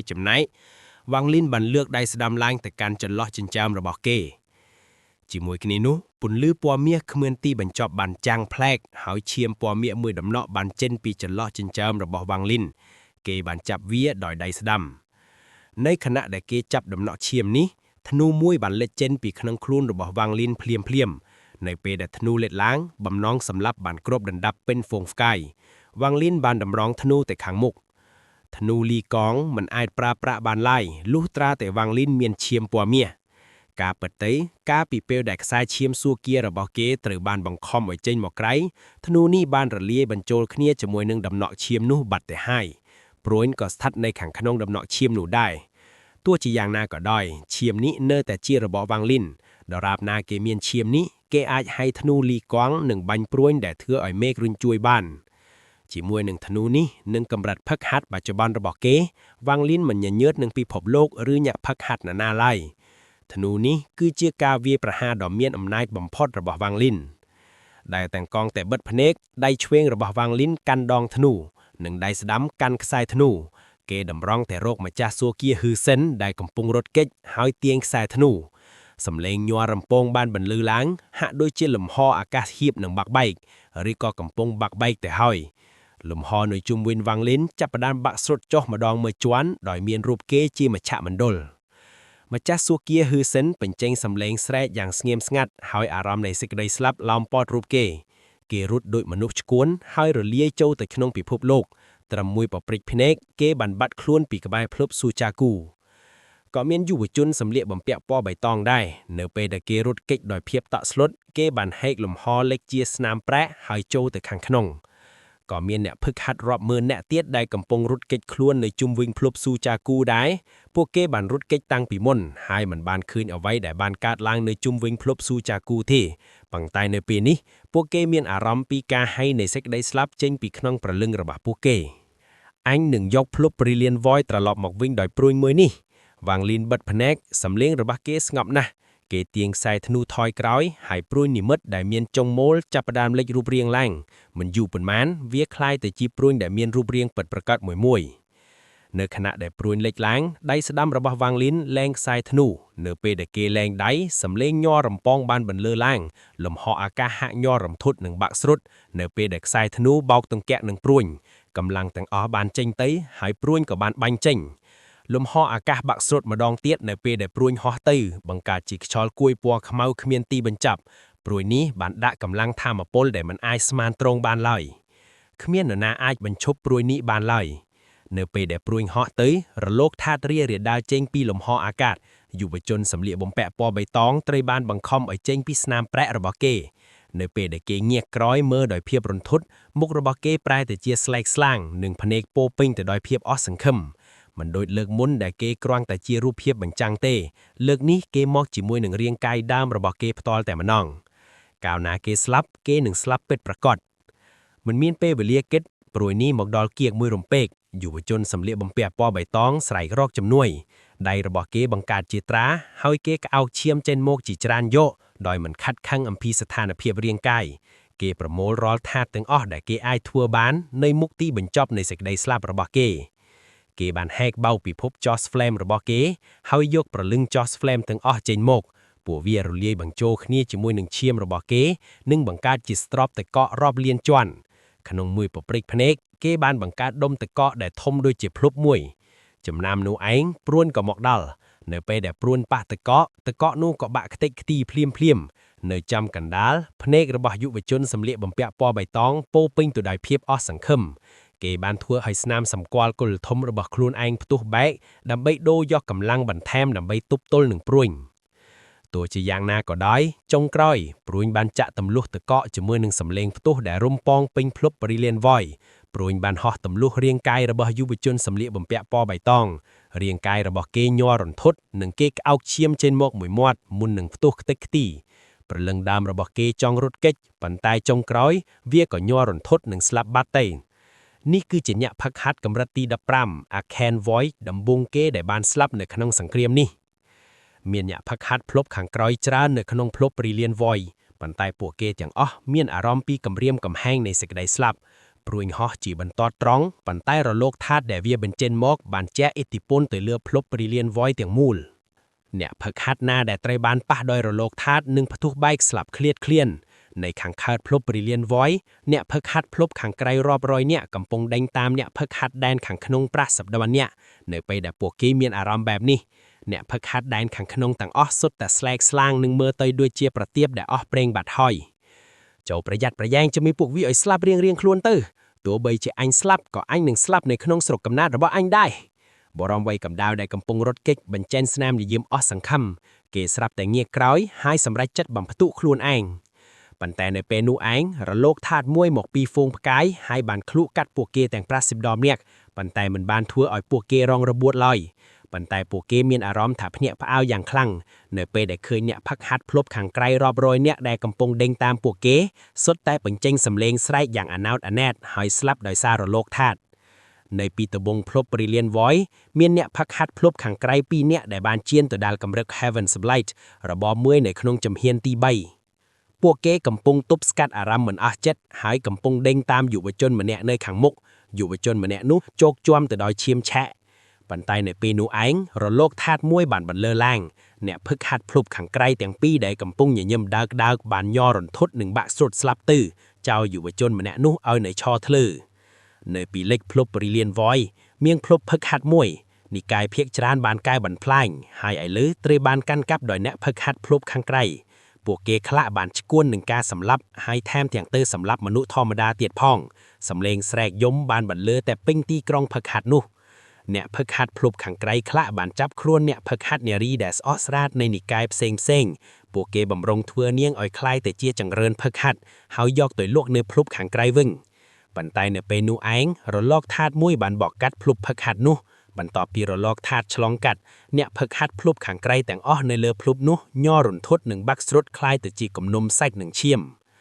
ในขังเจิงพลบ Brilliant Voice เหมือนกับแรสมีปนลือหมวยปอนแซ่ได้ตำนางอ้อยเนี่ยพึกหัดพลบขังไกลหมวยปอนเนี่ยกำปุ้งดำนาទៅជួយប្រព័ន្ធផ្កាយផ្សេងទៀតប៉ុន្តែពួកគេបានបុកទាំងកាក់នឹងរលកថាតុនិងមិនមានមនុស្សសូម្បីតែម្នាក់រស់រានឡើយរឿងស្រដៀងគ្នាបានកើតឡើងនៅគ្រប់ទីកន្លែងក្នុងភ្លុប Brilliant Voice នៅពេលដែលរលកថាតុរាដាលអ្នកផឹកហាត់ភ្លុបខាងក្រៅចំនួនច្រើនសន្ធប់បានស្លាប់បាត់បង់ជីវិតនៅព្រំដែនភ្លុប Brilliant Voice និងសមុទ្រកមេឃអវតាររបស់ម្ចាស់សួគ៌ហ៊ឺសិនបានបង្កើតរាងកាយរបស់គេឡើងវិញមុខរបស់គេស្រអំនិងភ្នែកពោពេញទៅដោយភាពភ័យខ្លាចនៅពេលដែលគេសម្លឹងទៅមុខតើនរណាគេអាចសម្លាប់វាបាននៅពេលដែលវាមានព្រួយនោះចង្រៃពិតមែនបើមិនមានព្រួយនោះយ៉ាងច្រើនអញគ្រាន់តែរងរបួសវាមិនមែនមិនអាចសម្លាប់វាទេវាគ្រាន់តែយ៉ាហេតុអ្វីបានជាវាត្រូវតែមានធ្នូនឹងព្រួយនោះអធិការលោកបានប្រកុលធ្នូនោះឲ្យវាកាលពីពេលនោះលោកបានធ្វើខុសធំនៅលងណាស់ជាមួយនឹងធ្នូនោះតើអ្នកនៅដែនខាងក្នុងឬខាងក្រៅណាអាចទប់ទល់នឹងវាបានបរិសចំណាស់ម្នាក់នេះលែងចូលរួមសង្គ្រាមនេះទៀតហើយប្រសិនបើអវការរបស់អញអាចរស់រានបានវាត្រូវតែត្រាស់ត្រឡប់តែរាងកាយដើមរបស់អញភាពភ័យខ្លាចរបស់ម្ចាស់សួគ៌ហ៊ឺសិនបានជៀនទៅដល់កម្រិតនៅពេលនេះគេកំពុងរត់គេចសម្ដៅទៅសមុទ្រកមេឃគេចង់ចាក់ចេញតាមរយៈចន្លោះក្នុងសមុទ្រកមេឃគេបានសម្រេចចិត្តហើយថានឹងមិនចោះជើងចូលទៅដែនខាងក្នុងម្ដងទៀតឡើយ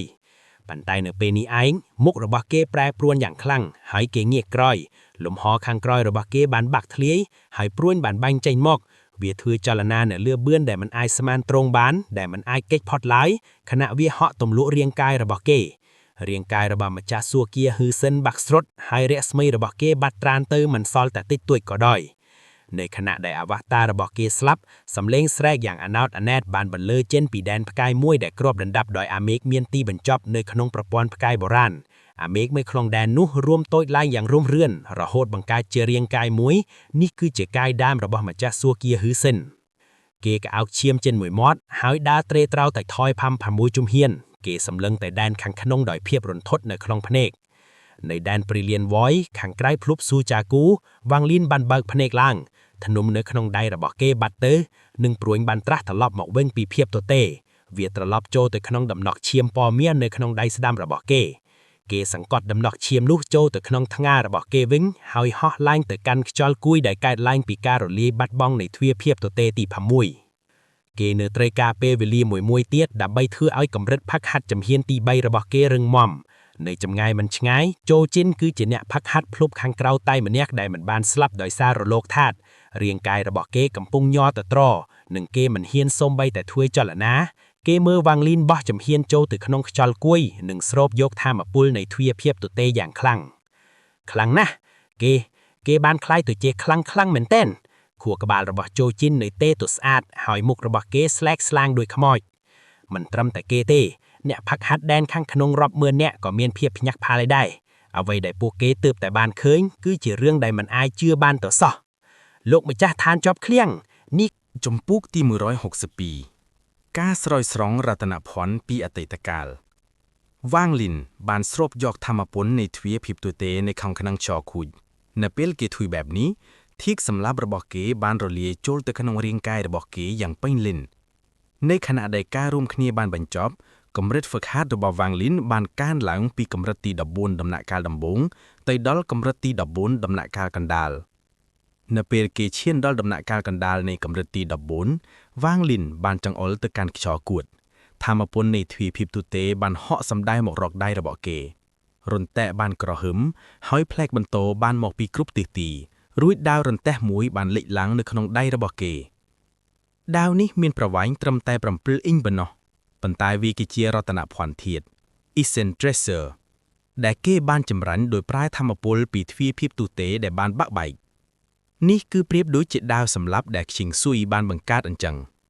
ដាវតូចនេះត្រូវបានបង្កើតឡើងដោយធាតុរន្ទះរបស់វ៉ាងលីនឬអាចនិយាយបានថាវាគឺជាធាតុរន្ទះផ្ទាល់តែម្ដងបន្ទាប់មកវ៉ាងលីនបានលើកដៃស្ដាំម្ដងទៀតហើយធម្មពលយ៉ាងច្រើនពីខ្យល់គួចបានហូរចេញមកដាវធាតុភ្លើងក៏បានលេចចេញមកដាវទី3គឺដាវកម្មផល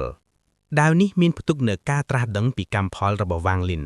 វាហោះអណ្ដែតនៅពីមុខរាងកាយវ៉ាងលីននិងបញ្ចេញពន្លឺដ៏ទន់ភ្លន់ដាវទី4គឺដាវជីវិតនិងសេចក្តីស្លាប់ពិភពលោកបានញ័ររន្ធត់ ខណៈដែលឧសនពណ៌ខ្មៃនិងសបានវិលជុំគ្នាដើម្បីបង្កើតជាដាវប្រវែង7អ៊ីងនេះដាវទី5គឺដាវការពិតនិងមិនពិតប៉ុន្តែធម្មពលនៅខាងក្នុងខ្យល់គួចមានកំណត់វាគៀកនឹងអស់ធម្មពលទៅហើយបន្ទាប់ពីបានជួយវាងលីនបង្កើតដាវចំនួន4ដូច្នេះពេលនេះវាបង្ហាញសញ្ញានៃការរលាយបាត់នៅពេលជាមួយគ្នាសំឡេងក្រហឹមតិចៗអាចឮពីចម្ងាយគឺជាសញ្ញានៃគ្រោះមហន្តរាយសួគ៌ Divine Retribution ភ្នែករបស់វាងលីនភ្លឺឡើងគេដឹងថាបន្ទាប់ពីខ្យល់គួចរលាយបាត់គ្រោះមហន្តរាយដែលគេនឹងត្រឹមប្រឈមមុខនឹងក្លាយជាគ្រោះមហន្តរាយដ៏ខ្លាំងបំផុតក្នុងជីវិតរបស់គេទោះយ៉ាងណាក៏វាងលីនមិនខ្លាចទាល់តែសោះភ្នែករបស់គេស្ងប់ស្ងឹមហើយគេបានបោះជំហៀងទៅមុខដោយលាតសន្ធឹងដៃទាំងពីរគេបានហែកខ្យល់គួចដែលកំពុងរលាយនោះឲ្យដាច់ចេញពីគ្នាការហែកនេះធ្វើឲ្យខ្យល់គួចញ័ររន្ធត់ហើយធម្មពលទ្វារភាពទូទេកាន់តែហក់ចេញមកក្រោមការហក់ជ័យរបស់ធម្មពលទ្វារភាពទូទេដាវការពិតនិងមិនពិតក៏បានកកើតឡើងដាវទី6គឺដាវសម្លាប់នេះមិនមែនជាដាវដែលខ្ជីងស៊ុយបានផ្ដល់ឲ្យវាងលីនទេប៉ុន្តែជាដាវដែលគេបង្កើតឡើងដោយធាតុសម្លាប់របស់ខ្លួនបន្ទាប់ពីដាវសម្លាប់កកើតឡើងខ្យល់គូទៅចាប់ដើមរលាយបាត់ដោយមិនអាចទប់ស្កាត់បានធម្មពលនៃទ្វារភាពទូទេគឺអត្ថកម្មបំផុតវាមិនត្រឹមតែអនុញ្ញាតឲ្យអ្នកហ្វឹកហាត់រួមគ្នាជាមួយនឹងធាតុរបស់ពួកគេនិងធ្វើឲ្យរាងកាយផ្លាស់ប្ដូររូបរាងថ្មីនោះទេដោយនៅក្នុងកម្រិតទី2នោះទេវាក៏អាចបង្កើតជាអាវុធចេញពីធាតុរបស់ពួកគេដែរវាងលីនមិនដឹងថាអាវុធនេះមកពីណាហើយរឹតតែមិនដឹងថាវាជាអ្វីទៀតទេទោះយ៉ាងណាក៏ដោយគេដឹងថាធម្មពលទ្វារភាពទូទេដ៏អត្ថកម្មបំផុតនេះគឺកំយ៉ាងខ្លាំងអ្នកហ្វឹកហាត់ម្នាក់ប្រហែលជាអាចជួបវាបានតែម្ដងក្នុងជីវិតរបស់ខ្លួនកាលណាវារលីទៅហើយនឹងមិនមានឱកាសម្ដងទៀតឡើយ Rex ថ្មីនេះថែមទាំងអាចជួសជុលរតនភ័ណ្ឌក៏បានដែរគេអាចដឹងរឿងនេះតាមរយៈការពិតថាវាអាចបង្កើតជារតនភ័ណ្ឌធាតុបានគេងើបក្បាលឡើងនៅពេលដែលខ្យល់គួចហៀបតែរលាយបាត់វាងលីនបាងចង្អុលទៅកាន់ខ្យល់គួចគេបានប្រើមុនវិជាឈប់និងកម្រិតហ្វឹកហាត់របស់គេកម្រិត D14 ដំណាស់កាលកណ្ដាលហើយបញ្ចេញសម្លេងក្រហឹមយ៉ាងស្ងាត់ស្ងាត់ឈប់វាងលីនបានយល់ដឹងអំពីមុនវិជាឈប់កាន់តែស៊ីជម្រៅបន្ទាប់ពីឈានដល់ជំហានទី3វាមិនត្រឹមតែបញ្ឈប់រាងកាយទេអ្វីៗគ្រប់យ៉ាងក្នុងលោកក៏អាចបញ្ឈប់បានដែរដោយមួយពាក្យម៉ាត់នេះសម្លេងក្រហឹមដូចរន្ទះបានចេញពីខ្យល់គួចសម្លេងក្រហឹមទាំងអស់នេះស្ដាប់ទៅដូចជាសម្លេងក្រហឹមយ៉ាងខមឹកខមិនចំពោះអ្នកហ្វឹកហាត់ជុំវិញតាំងពីបុរាណមកកាលអ្នកហ្វឹកហាត់ទាំងអស់បានមានការកោតខ្លាចចំពោះទ្វារភាពទូទេបំផុតលោកម្ចាស់ថ្នាក់ជាប់ខ្មងពីដើមក៏ដោយប៉ុន្តែមានតែវាងលីនម្នាក់ឯងដែលឃ្លានប្រើមុនវិជាឈប់ទៅលើខ្យល់គួចដែលកើតចេញពីទ្វារភាពទូទេបើសិនជាមុនពេលយល់ដឹងអំពីសិលនៅក្នុងសុបិនវាងលីនប្រហែលជាមិនធ្វើបែបនេះឡើយប៉ុន្តែបន្ទាប់ពីយល់ដឹងអំពីសិលនៅក្នុងសុបិនមកគេមានរស្មីដ៏មានមហាប្រាជ្ញាគេមើលឃើញឋានសួគ៌ផែនដីនិងសត្វទាំងឡាយត្រឹមតែជាស្រមោចប៉ុណ្ណោះដូច្នេះតើគេអាចចត់ចាញ់នឹងចេតនានេះយ៉ាងដូចម្តេចទៅថ្ងៃនេះអញបានខ្ចីធម្មពលនៃទ្វារភាពទូទេរបស់ឯងអញនឹងសងឯងវិញនៅថ្ងៃអនាគតសំឡេងរបស់វាងលីនស្ដាប់តែបន្លឺឡើងហើយនៅក្នុងរាងកាយរបស់គេក្របឃ្លីប្រឆាំងសួគ៌ស្ដាប់តែកម្រើកឡើងជំពូកទី1926អ្នកទី3ចេតនានោះបានហក់ចេញពីខ្យល់គួចដែលបានបាក់ស្រុតហើយបានបុកទាំងគិតជាមួយនឹងរស្មីរបស់ហ្វាំងលីននេះបានធ្វើឲ្យមុខរបស់ហ្វាំងលីនប្រែជាស្លេកបន្តិចប៉ុន្តែគេមិនបានដកថយសូម្បីតែមួយជំហានគេឈរយ៉ាងត្រង់ខ្លួនហើយសម្លឹងមើលទៅខ្យល់គួចនោះចេតនាដែលចេញពីខ្យល់គួចមិនមានកម្លាំងវេប្រហារអ្វីឡើយប៉ុន្តែវាមានអំណាចនៃការសង្កត់សង្ឃ្និតប្រសិនបើអ្នកណាម្នាក់មិនព្រមចោះចូលនឹងសម្ពាធនេះទេនោះរាងកាយចិត្តនិងវិថីរបស់ពួកគេនឹងត្រូវបាក់ស្រុតទោះជាយ៉ាងណាក៏ដោយសម្ពាធនេះមិនអាចបង្ក្រាបហ្វាំងលីនបានទេរស្មីនៃមហាប្រាជ្ញារបស់ហ្វាំងលីនមើលឃើញស្ថានសួគ៌និងផែនដីត្រឹមតែជាស្រមោចនិងមើលឃើញអ្វីៗគ្រប់យ៉ាងស្មើគ្នាជាលទ្ធផលហ្វាំងលីនបានប្រឈមមុខដោយផ្ទាល់ជាមួយនឹងចេតនានោះនៅខណៈនេះក្របឃ្លីប្រឆាំងស៊ូគៀ Heaven Defying Beat ក្នុងចិត្តរបស់ហ្វាំងលីនហាក់ដូចជាភ្ញាក់ដឹងខ្លួនហើយចាប់ផ្ដើមវិលវាបានបឺតស្រូបយកចេតនានោះយ៉ាងលោភលន់ចេតនានោះបានប៉ះហ្វាំងលីនបន្តិចហើយក៏ដកថយទៅវិញភ្លាមនៅពេលវាដកថយក្របឃ្លីប្រឆាំងស៊ូគៀក៏ឈប់វិលដែរនៅពេលចេតនានោះដកថយសំឡេងដ៏បុរាណនិងស្រពឹសស្រពិលមួយបានរំពងក្រុងត្រចៀករបស់ហ្វាំងលីនអ្វីៗគ្រប់យ៉ាងត្រូវបានបង្កើតឡើងដោយអញ យើងរងចាំការសង់ត្រឡប់របស់ឯងនៅពេលសំឡេងនោះរលាយបាត់ថាមពលកាន់តែច្រើនបានហក់ចេញពីខ្យល់គួយហើយចូលទៅក្នុងស្រោមដៃទេពបុរាណនេះបានធ្វើឲ្យស្រោមដៃស្តារឡើងវិញយ៉ាងឆាប់រហ័សហ្វាំងលីនបានលើកដៃស្ដាំហើយលូកចូលទៅក្នុងកន្លែងផ្ទុករបស់គេដើម្បីយកទង់ដែលបាក់មួយចេញមកក្រោយពីក្របឃ្លីប្រឆាំងស៊ូគៀនេះគឺជារតនភណ្ឌដែលមានន័យបំផុតដែលហ្វាំងលីនធ្លាប់ទទួលបាននេះគឺជាទង់ប្រលឹងរាប់លានទង់1 billion soul flag ទង់នេះត្រូវបានផ្ដល់ឲ្យគេដោយទូធានកាលពីឆ្នាំដំបូងហើយគេបានផ្ដល់ផ្នែកខ្លះនៃទង់នេះទៅឲ្យ13ឥឡូវនេះគេនៅសល់តែទង់ដែលបាក់បែកនេះប៉ុណ្ណោះប៉ុន្តែនៅពេលថាមពលពីទ្វារភាពតេរេហក់មកទង់ប្រលឹងរាប់លានទង់ក៏បញ្ចេញរស្មីដ៏មានអំណាចដែរបន្ទាប់ពីទង់ប្រលឹងរាប់លានទង់ត្រូវជួសជុលថាមពលពីទ្វារភាពតេរេក៏រលាយបាត់យ៉ាងលឿនពីពិភពលោកខ្យល់គួយពីទ្វារភាពតេរេរលាយបាត់ហ្វាំងលៀនឈរនៅទីនោះជាមួយនឹងសក់ពណ៌សដែលហាក់អណ្ដែតភ្នែកឆ្វេងរបស់គេមានផ្ទុកនៅភ្លើងភ្នែកស្ដាំរបស់គេមានផ្ទុកនឹងរន្តែនិងនៅចន្លោះចង្ការក្រោយពីផ្កាយទេពបុរាណក៏មានសញ្ញាឈរត្រង់3សញ្ញាទាំង3នោះគឺកម្មនៅកណ្ដាលជីវិតនិងសេចក្តីស្លាប់នៅខាងឆ្វេងនិងការពិតនិងមិនពិតនៅខាងស្ដាំចំណែកឯធាតុសម្លាប់វិញវាត្រូវបានរលាយចូលទៅក្នុងប្រលឹងរបស់គេជំហានទី3គេពិតជាឈានជើងចូលទៅកាន់កម្រិតទី14ដំណាក់កាយកណ្ដាលហើយដែលធ្វើឲ្យគេក្លាយជាអ្នកហ្វឹកហាត់ជំហានទី3ផ្លូវការគេបិទភ្នែកហើយសង្កេតមើលរាងកាយរបស់គេយ៉ាងស្ងប់បន្ទាប់ពីរយៈពេលយូរគេបានបើកភ្នែកឡើងហើយឃើញថាសញ្ញាចម្លែកមួយត្រូវបានលេចឡើងនៅលើឯស្ដាំរបស់គេមិនចម្លែកនឹងសញ្ញានេះទេវាគឺជាទ្វារទី6ដែលគេបានបំបែកទ្វារឆ្អឹងនៃភាពតេរេមុនទ្វារឆ្អឹងនៃភាពតេរេមុនប្រៀបដូចជាសាក់នៅលើបាតដៃស្ដាំរបស់ហ្វាំងលីនហើយវាក៏សន្សឹមបង្កើតបានជាស្នាមដាមយ៉ាងជ្រៅនៅពេលក្រឡេកទៅចុះក្រោមអ្នកហ្វឹកហាត់រាប់ពាន់នាក់ពីបែបផាក់ស៊ូគីកាហោះចេញពី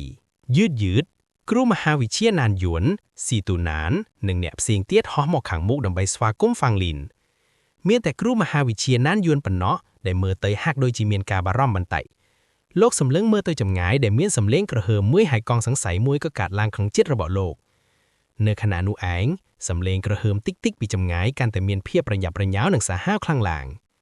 ហ្វាំងលីនងើបមុខដើរឲ្យសម្លឹងមើលទៅចម្ងាយដោយមានបំណងប្រយុទ្ធនៅក្នុងភ្នែកគេហៀបយ៉ាងប្រឈមនឹងគ្រូមហាតារៃស៊ូគៀគេចង់ឃើញថាគ្រូមហាតារៃស៊ូគៀលើកនេះខ្លាំងប៉ុណ្ណាស៊ីទូណានយើងនឹងជជែកគ្នាពេលក្រោយឥឡូវនេះគ្រូមហាតារៃស៊ូគៀកំពុងតែមកដល់ហើយបន្ទាប់ពីអញបំបីគ្រូមហាតារៃនេះយើងនឹងផឹកឯស្រវិញវាគឺជាគ្រូមហាតារៃមែនហើយភ្នែករបស់គ្រូមហាវិទ្យាណានយួនរួមតូចលោកឈប់ឲ្យក្រវៀវដៃអាវដើម្បីបញ្ឈប់ឲ្យអ្នកផ្សេងទៀតមិនទៅមុខទៀតលោកម្ចាស់នៃឋានជាប់គ្នាកំពុងឆ្លងកាត់គ្រូមហាតារៃយើងនឹងរងចាំនៅខាងក្រៅឲ្យការពារលោកនៅពេលសម្ដីរបស់គ្រូមហាវិទ្យាណានយួនលន់ឡើងអ្នកហ្វឹកហាត់រាប់ពាន់នាក់ក៏ឈប់ដែរបន្ទាប់មកក៏ដកថយក្រោយយឺតស៊ីទូណានសម្លឹងមើលហ្វាំងលីនដោយក្តីបារម្ភគ្រូមហាតារៃកាលពីខ្ញុំបំបីទ្វារភាពតេរេមិនធ្លាប់ឃើញមានគ្រូមហាតារៃឯណាហ្វាំងលីនគេនេះស៊ីទូណានសម្លឹងមើលគ្រូមហាវិទ្យាណានយួនក៏ឃើញមានតម្រួយនៃភាពបារម្ភដូចគ្នាលោកម្ចាស់នៃឋានជាប់គ្នាគឺជាអ្នកហ្វឹកហាត់ប្រឆាំងស៊ូគៀដោយគ្រូមហាតារៃនេះកម្រិតហ្វឹកហាត់របស់លោកនឹងរឹងមាំហើយលោកនឹងឈរនៅលើពោះយឺនទាំងអស់គ្នាគ្រូមហាវិទ្យាណានយួនរំអឹងតិចហាក់ដូចជានិយាយទៅខ្លួនឯងនិងទៅកាន់អ្នករាល់គ្នាផងដែរគ្រប់គ្នាគិតពិចារណាយ៉ាងស្ងប់នៅចម្ងាយនោះជាងទៀតនៅម្ខាងទៀតនៃពពកបុរសម្នាក់ដែលស្លៀកពណ៌ស្វាយបានដើរចេញមកគេមានទុកមុខមើលមុតហើយសម្លឹងមើលទៅពពកដែលកំពុងវិលហើយភ្នែករបស់គេបញ្ចេញពន្លឺដ៏អធមកំបាំងថាមពលព្រួយខ្លាំងណាស់គេពិតជារកឃើញព្រួយមានហើយកាលពីខ្ញុំជួបគេពីមុនគេសំបីតែមិនទាន់ឈានចូលទៅកាន់ជំហានទី3ផងខ្ញុំមិននឹកស្មានថាគេមានធាតុទាំង6នោះទេធាតុ1គឺជាគ្រប់គ្រាន់សម្រាប់អ្នកដែលឈានចូលទៅកាន់ជំហានទី3ក្នុងគ្រប់គ្រាន់ហើយជាមួយនឹងធាតុ6ក្មេងម្នាក់នេះបានហោះរំលងទៅកាន់ដំណាក់កាលកម្រិតទី12និវ៉ានហើយឈានចូលទៅកាន់កម្រិតទី14ដំណាក់កាលកណ្ដាលជាមួយនឹងកម្រិតហ្វឹកហាត់នេះនិងព្រួយនោះបុរសម្នាក់នេះគឺជាខ្មៅចាស់ចានគេគិតពិចារណាបន្តិចហើយសម្លឹងមើលទៅពពកដោយខ្វែងភ្នែកដ៏ចម្លែកនិងមិនអាចពន្យល់បានទេទ្វារឆ្អឹងនៃភាពតេរេមុនខ្មៅចាស់ចានសម្លឹងចុះទៅដៃស្ដាំរបស់គេនៅបាតដៃរបស់គេសាក់មួយត្រូវបានលេចឡើងសាក់នោះគឺជាទ្វារដូចគ្នាទ្វារទាំងនោះដូចគ្នាជាមួយនឹងទ្វារដែលនៅក្នុងបាតដៃរបស់ហ្វាំងលីនដែរពួកវាទាំងពីរគឺជាទ្វារឆ្អឹងនៃភាពតេរេមុន តើគេអាចជាញាតិ3មែនទេខ្មោចចាស់ចានយួនច្បែងក្នុងប្រព័ន្ធផ្កាយបុរាណមានប្រាសាទមួយដែលកំពុងអណ្ដែតនៅក្នុងភាពតេរេមុនមកពិភពលោកប្រាសាទនោះមានហេឡង់ដងងឹតហើយវាអណ្ដែតនៅក្នុងភាពងងឹតវាហាក់ដូចជារលាយចូលទៅក្នុងភាពងងឹតនៃភាពតេរេបានផ្លៃតិចមានជើងច័ន្ទក្តៀនជាច្រើនកំពុងឆែកនៅក្នុងប្រាសាទសំឡេងផ្ទុះតិចតិចបានបលឹងក្នុងខៀរ៉អាននេះអណ្ដីភ្លើងមានហេឡង់ស្រោបស្រោមប៉ុន្តែរបស់របរខ្លះអាចមើលឃើញស្រពើស្រពើបានមានអណ្ដូលមួយនៅចំកណ្ដាលប្រាសាទហើយមានបរិសម្នាក់ខឹងអាវពណ៌ខ្មៅឈរនៅជិតអណ្ដូល Fanglin ស្គាល់បរិសម្នាក់នេះច្បាស់គេគឺអធិរាជ Sovereign គេអួតក្បាលដ៏ក្រមហើយសម្លឹងមើលទៅអណ្ដូលដែលធ្វើឲ្យគេមិនអាចមើលឃើញមុខរបស់គេទេបន្ទាប់ពីរយៈពេលយូរគេលើកដៃស្ដាំដ៏ស្វិតស្រួញអាប់ហើយចាប់ពន្លត់អណ្ដីគ្រឿងថ្នមជើងច័ន្ទក្តៀនក៏រលាយបាត់ហើយផ្សែងក៏អណ្ដែតឡើងផ្សែងនោះបានគ្របរបេងរូបលោកហើយលេចលោកទុកនៅក្នុងភាពងងឹតវាហេតុអ្វីបានជាពិបាកសម្លាប់យ៉ាងនេះម៉េះសមោ Q Blue Dream បានរារាំងឯងលើកទី1លើកទី2គឺអន្តរជីវិតនិងសេចក្តីស្លាប់ប៉ុន្តែនៅចុងក្រោយលោកគ្រូបែរគេជួយសង្គ្រោះ Fanglin ទៅទេចំណងអូដកិរិយារបស់លោកទីមុនមិនមែនដូចនេះទេសំលេងស្រោយត្រែបបន្តិចម្ដងហាក់ដូចជាអធិរាជមិនអាចលេចបំបាំងភាពស្លន់លែននៅក្នុងសំឡេងរបស់គេឡើយធ្នូលីគួងនិងព្រួញគឺច្បាស់ជាលោកគ្រូហើយដែលបានផ្ដល់ឈាមឲ្យ Fanglin ដើម្បីប្រើវាដោយមិនមានការច្រោតឆោលលោកគ្រូមិនទាន់ស្លាប់ទេឥឡូវលោកកំពុងឈឺបាត់ប៉ុន្តែនៅពេលលោកជាសះស្បើយលោកច្បាស់ជាដាក់ទោសអញប៉ុន្តែនៅពេលនោះលោកបានរងរបួសធ្ងន់និងបាត់បង់បន្ទាប់ពីបានល្មេបត្រត់ហើយដោយវាសេចក្តីស្លាប់បាត់ទៅហើយតើអញអាចធ្វើអ្វីបានតើអញអាចធ្វើអ្វីក្រៅពីចុះចូលទៅតាម7ពណ៌ទាំងអស់នោះរាងកាយរបស់អាទីរ៉េនៅក្នុងអាវពណ៌ខ្មៅហាក់ញើររន្ទយួកគេងើបមុខឡើងហើយក្រហើមនៅដើមសាលាដែលទេស្វាកំរើទន្លេបានកោសហៅនៅអ្នកហ្វឹកហាត់ផែនដីក្រៃប្រាំងនៅតំបន់ទៀតបងមានផែនដីដែលបាក់បែកជាច្រើនហើយមានដំឡាថ្មដែលជុំវិញមានថ្មមួយមានប្រវែងប្រហែល100 feet ផងឡែថ្មនេះគឺហូលក្នុងហើយមានបុរសម្នាក់ក្នុងអាវពណ៌សកំពុងអង្គុយក្នុងនោះបុរសម្នាក់នេះបញ្ចេញរស្មីដូចទេពសួគ៌ហើយមានដំឡប់ឈាមមួយនៅចន្លោះចង្ការបស់គេដំឡប់ឈាមនោះហាក់រលាយចូលទៅក្នុងខ្លួនគេទាំងមូលដែលមើលទៅគួរឲ្យតក់ស្លាណាស់គេលើកដៃស្ដាំឡើងហើយបន្ទាប់មកគត់លឺនីភ្នែករបស់គេបញ្ចេញពន្លឺចម្លែកមួយ Fanglin នៅចុងក្រោយក៏ឈានចូលទៅកាន់ជំហានទី3ហើយផែនការដែលបុរសម្នាក់នេះបានរៀបចំអស់រយៈពេល 10000 ឆ្នាំហៀបទាំងចាប់ផ្ដើមហើយបុរសម្នាក់នេះបានរងចាំយ៉ាងយូរមកហើយសម្រាប់រឿងនេះកូនសិស្សកុំធ្វើឲ្យលោកគ្រូខកបំណងឡើយបុរសពណ៌សសញ្ញឹមគេមានសភាពស្ងប់ណាស់ហាក់ដូចជាអស់ហេតុការណ៍ទាំងអស់បានដើរទៅតាមការទស្សន៍ទាយរបស់គេយ៉ាងត្រឹមត្រូវហើយគេគឺ All Seer ដែលបាត់បង់ជាយូរមកហើយនៅក្នុងផែនដីព្រឺលិនមៀត Fanglin ស្ថិតនៅចំកណ្ដាលពពកដែលអស់អណ្ដែតទីកន្លែងដែលត្រឹមតែអ្នកឆ្លងកាត់គ្រោះមហាតារាយបំណក់អាចនៅបានអាវពណ៌សរបស់គេហៅអណ្ដែតនិងភ្នែករបស់គេមានសភាពស្ងប់គេដាក់ដៃពីក្រោយខ្នងហើយសម្លឹងមើលទៅខាងលើពពកនៅខាងលើកំពុងវិលហើយហាក់ដូចជាមានសត្វពណ៌ស្វាយរាប់ម៉ឺនក្បាលកំពុងធ្វើចលនានៅក្នុងនោះខ្យល់គួយមួយមើលទៅដូចជាមាត់ដ៏ធំមួយបានកើតឡើងអញមានសំណួរមួយតើស្ថានសួគ៌មានសិទ្ធិអ្វីទាំងមកដាត់គ្រោះមហាតារាយឲ្យអញថ្ងៃនេះអញមិនត្រឹមតែជាអ្នកដែលនឹងឆ្លងកាត់គ្រោះមហាតារាយនោះទេអញក៏ជាអ្នកដែលនឹងផ្ដល់គ្រោះមហាតារាយទៅវិញដែរគ្រោះមហាតារាយរន្ទះដោយខ្ញុំមានឈ្មោះ Fanglin ចូលចាប់ផ្ដើមចំពុកទី16267គ្រោះមហន្តរាយរបស់អញ Fanglin មិនដឹងទេថាតើធ្លាប់មានអ្នកណាដែលប្រឈមមុខនឹងគ្រោះមហន្តរាយស៊ូគាដោយចិត្តដ៏មោះមុតនិងស្ងប់ស្ងាត់ដូចគេហើយថែមទាំងបញ្ជូនគ្រោះមហន្តរាយត្រឡប់ទៅឲ្យស្ថានសួគ៌វិញបែបនេះដែរឬទេគេមិនដឹងថាតើនឹងមានអ្នកណាធ្វើបែបនេះក្នុងរយៈពេលរាប់មិនអស់ពីថ្ងៃមុខទៀតឬអត់នោះទេគេដឹងត្រឹមតែថា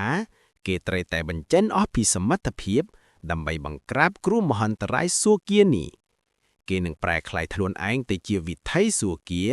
មិនមែនដើម្បីដាក់ទោសសត្វលោកទេប៉ុន្តែដើម្បីដាក់ទោសគ្រោះមហន្តរាយស៊ូគានេះឯងនេះគឺជាសមរភូមិរវាងគ្រោះមហន្តរាយពីរស៊ុបបញ្ចូលគ្នាដែលជារឿងមិនធ្លាប់មានពីមុនមកនៅពេល Fanglin ពោលឡើងសញ្ញារន្ទះក្នុងភ្នែកស្ដាំរបស់គេបានភ្លឺចែងចាំងហើយរន្ទះគ្មានទីបញ្ចប់បានហក់ចេញមកក្រោមខ្យល់គួចយ៉ាក់ត្រមួលរំពេក ខ្សែកាបរន្ទះជីច្រើនបានហក់ចេញពីភ្នែកស្ដាំរៀលដាល់ពេញផ្ទៃមុខនិងរាងកាយរបស់គេในទីបំផុតរន្ទះបានហូរចូលទៅក្នុងសក់ពបបង្កើតជាសំឡេងផ្ទុះតិចតាច់មើលពីចម្ងាយវ៉ាងលីនហាក់ដូចជាគ្របដណ្ដប់ដោយគ្រឿងសឹកនៃរន្ទះគេប្រៀបបាននឹងស្ដេចរន្ទះទាំងពួងសំឡេងក្រហមដូចរន្ទះបានរំពងហើយខ្យល់គួចនៃខាងលើបានវិលកាន់តែសាហាវនៅពេលវាវិលរន្ទះគ្មានទីបញ្ចប់បានប្រមូលផ្ដុំគ្នាចំកណ្ដាលចិត្តពន្លឺពណ៌បៃតងមួយបានចែកមកគ្រោះមហន្តរាយដំបូងរបស់វ៉ាងលីនគឺគ្រោះមហន្តរាយរន្ទះបានលេចឡើងពន្លឺពណ៌បៃតងបានចាក់ទម្លុះពពករំងាយរាប់លានគីឡូម៉ែត្រមើលពីខាងក្រៅពពកត្រូវបានជ្រលក់ដោយពណ៌បៃតងវាជាទិដ្ឋភាពដ៏អស្ចារ្យផងនិងគួរឲ្យតក់ស្នុតផងទោះជាយ៉ាងណាក៏ដោយក្នុងខ្សែភ្នែករបស់វ៉ាងលីនពន្លឺបៃតងនោះបានបង្កើតជាដុំរន្ទះដ៏ធំមួយនៅក្នុងជម្រៅនៃខ្យល់គួចវាបញ្ចេញរស្មីដ៏ចម្លែកលែងដែលមិនមែនជារបស់ពិភពលោកនេះឡើយវាបានមកពីកន្លែងអធម្មបណ្ណមួយហើយបានហក់ចេញពីខ្យល់គួចដោយសំឡេងក្រហមដែលធ្វើឲ្យធ្លុងត្រចៀកសម្ដីមករកវ៉ាងលីនវាចង់លាបត្រប៉ាក់វ៉ាងលីននិងបំផ្លាញគេដើម្បីកុំឲ្យអ្នកហ្វឹកហាត់ប្រឆាំងសួគ៌ក្នុងជំហានទី3ម្នាក់នេះមានអត្ថធៀបក្នុងលោកតទៅទៀតវ៉ាងលីននៅតែរក្សាភាពស្ងប់ស្ងាត់ខណៈដែលគេសម្លឹងមើលទៅខ្យល់គួចខាងលើដោយត្រជាក់ស្រងើបខ្សែភ្នែករបស់គេបានចាក់សោទៅលើរន្ទះបៃតងហើយភ្នែករបស់គេបានភ្លឺឡើងថ្ងៃនេះអញវ៉ាងលីននឹងផ្ដោគ្រោះមហន្តរាយទៅឲ្យគ្រោះមហន្តរាយសួគ៌វិញដែរលើកទី1នេះនឹងមានឈ្មោះថាគ្រោះមហន្តរាយរន្ទះនៃចន្ទទាបអញនៅពេលវ៉ាងលីនពោលឡើងរន្ទះបានផ្ទុះចេញពីរាងកាយរបស់គេនិងរីករាលដាលដូចមនុស្សឆ្កើងត្រឹមមួយរំពេកសញ្ញារន្ទះដ៏ធំមួយបានលេចឡើងនៅលើក្បាលរបស់វ៉ាងលីនសញ្ញារន្ទះនេះខុសប្លែកពីរន្ទះបៃតងវាមានពណ៌ក្រហមដូចឈាមពន្លឺពណ៌ឈាមនេះបានចែករស្មីគ្មានទីបញ្ចប់និងប្រែក្លាយទៅជាគ្រោះមហន្តរាយរន្ទះដែលជារបស់វ៉ាងលីនផ្ទាល់តែម្ដងរន្ទះពណ៌ក្រហមបានធ្វើឲ្យពិភពលោកប្រែពណ៌ពពុទ្ធថយបានរុញច្រានទៅក្រោយនិងភ្នែកភ្លេចវលៀនវយទាំងមូលធ្នេបានញុចញ័ររន្ធត់វ៉ាងលីនលើកដៃស្ដាំនិងចង់អើទៅកាន់រន្ទះសួគ៌ពណ៌បៃតងដែលកំពុងធ្លាក់ចុះមកនោះសញ្ញារន្ទះក្រហមញុចញ័ររន្ធត់និងប្រែក្លាយទៅជាខ្សែរន្ទះសួគ៌មួយហក់ឡើងទៅលើទិដ្ឋភាពនេះត្រូវបានសមុទ្របានឃើញច្បាស់ប្រសិនបើគេមើលពីចម្ងាយគេនឹងឃើញច្បាស់នៃខ្សែរន្ទះពណ៌បៃតងនិងខ្សែរន្ទះពណ៌ក្រហមកំពុងធ្វើចលនាក្នុងល្បឿនដែលមិនអាចស្មានទ្រាំសម្ដីមករកគ្នាពីខាងលើនិងខាងក្រោមនេះធ្វើឲ្យគេមិនអាចបំបែកដឹងថាតើមួយណាជាគ្រោះមហន្តរាយសួគ៌ពិតប្រាកដមនុស្សមួយចំនួនអាចមានអារម្មណ៍ថាពួកវាទាំងពីរគឺជាគ្រោះមហន្តរាយសួគ៌ទាំងអស់ផងវាក៏ធ្វើឲ្យគេពិបាកនឹងប្រាប់ថាតើស្ថានសួគ៌កំពុងដាក់ទោសវ៉ាងលីនឬក៏វ៉ាងលីនកំពុងដាក់ទោសស្ថានសួគ៌ឲ្យប្រាកដត្រឹមមួយរំពេកខ្សែរន្ទះទាំងពីរបានបុកទង់ទៀតគ្នាដោយសំឡេងក្រហើមដូចរន្ទះបង្កើតជាការប៉ះទង់ទៀតដ៏ខ្លាំងបំផុតពួកវាប្រៀបដូចជាផ្ទៃដុំកន្ទុយពីរដែលកំពុងលាបត្រប៉ាក់និងបន្សាយគ្នាទៅវិញទៅមកនៅពេលសំឡេងក្រហើមរំពងរន្ទះបៃតងបានរលាយបាត់យ៉ាងរឿនលឺហាសត្រឹមប៉ុន្មានដង្ហើមប៉ុណ្ណោះវារុំតូចយ៉ាងខ្លាំងនិងមិនអាចបោះជំហានទៅខាងមុខទៀតបានរួចក៏បានត្រូវលាបត្រប៉ាក់ដោយរន្ទះក្រហមរបស់វ៉ាងលីនទៅអស់ទោះជាយ៉ាងណាក៏ដោយในขณะនឹងឯងខ្យល់គួចស្រាប់តែចាប់ផ្ដើមវិលក្នុងទិសកាយផ្ទុយគ្នាសំឡេងក្រហើមបានបន្លឺឡើងម្ដងទៀតហើយរន្ទះបៃតងមួយខ្សែទៀតបានលេចឡើង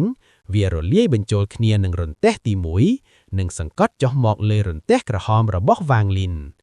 វាមិនមែនមានតែមួយខ្សែទេរន្ទះទី3ទី4ទី5រហូតដល់9ខ្សែបានធ្លាក់ចុះមកព្រមគ្នានិងរួមបញ្ចូលគ្នានឹងខ្សែទី1រន្ទះគ្មានទីបញ្ចប់ប្រៀបដូចជាទឹកជំនន់ដែលបំរុងបំផ្លាញពិភពលោកទាំងមួយធ្នេរន្ទះក្រហមរបស់វ៉ាងលីនបានរលាយបាត់យ៉ាងខ្លាំងនៅក្រោមសម្ពាធនៃរន្ទះបៃតងដែលទើបនឹងរីកធំឡើង โลกเทียดเขมียนตีบรรจอบได้เป็นแต่ดอยรนแตะบานริกเรียวดากรึบตื้อตีหนึ่งเรื่องจรานปะป้อยตยกรอยนี้ถืออ่อยซี่ถือนานหนึ่งเนี่ยได้เนยขังกร้อยเมียนอารมณ์ถาดตอกสนุดอย่างคลั่งตัวจี้อย่างนาก็ดอยเรื่องนี้ก็มันอาจถืออ่อยขโมยจ่าจานรำเมื่อสวังตึกเพกเกสำลังเมื่อตื่มมกดอยสงบสงัดหากโดยจีอาจเมื่อขึ้นแต่งอ้อแจหมกหนึ่งกรุดกบาลบันติกพองเกมันกลัวเจเนะที่ใบหนัวเตประเสริญบะเกแมนเกมันซ้อยแบบนี้เตมันไอเตอันบางตามโรคเนะที่ใบอ้อระยะเปลี่ยนรอบมันอ้อหาย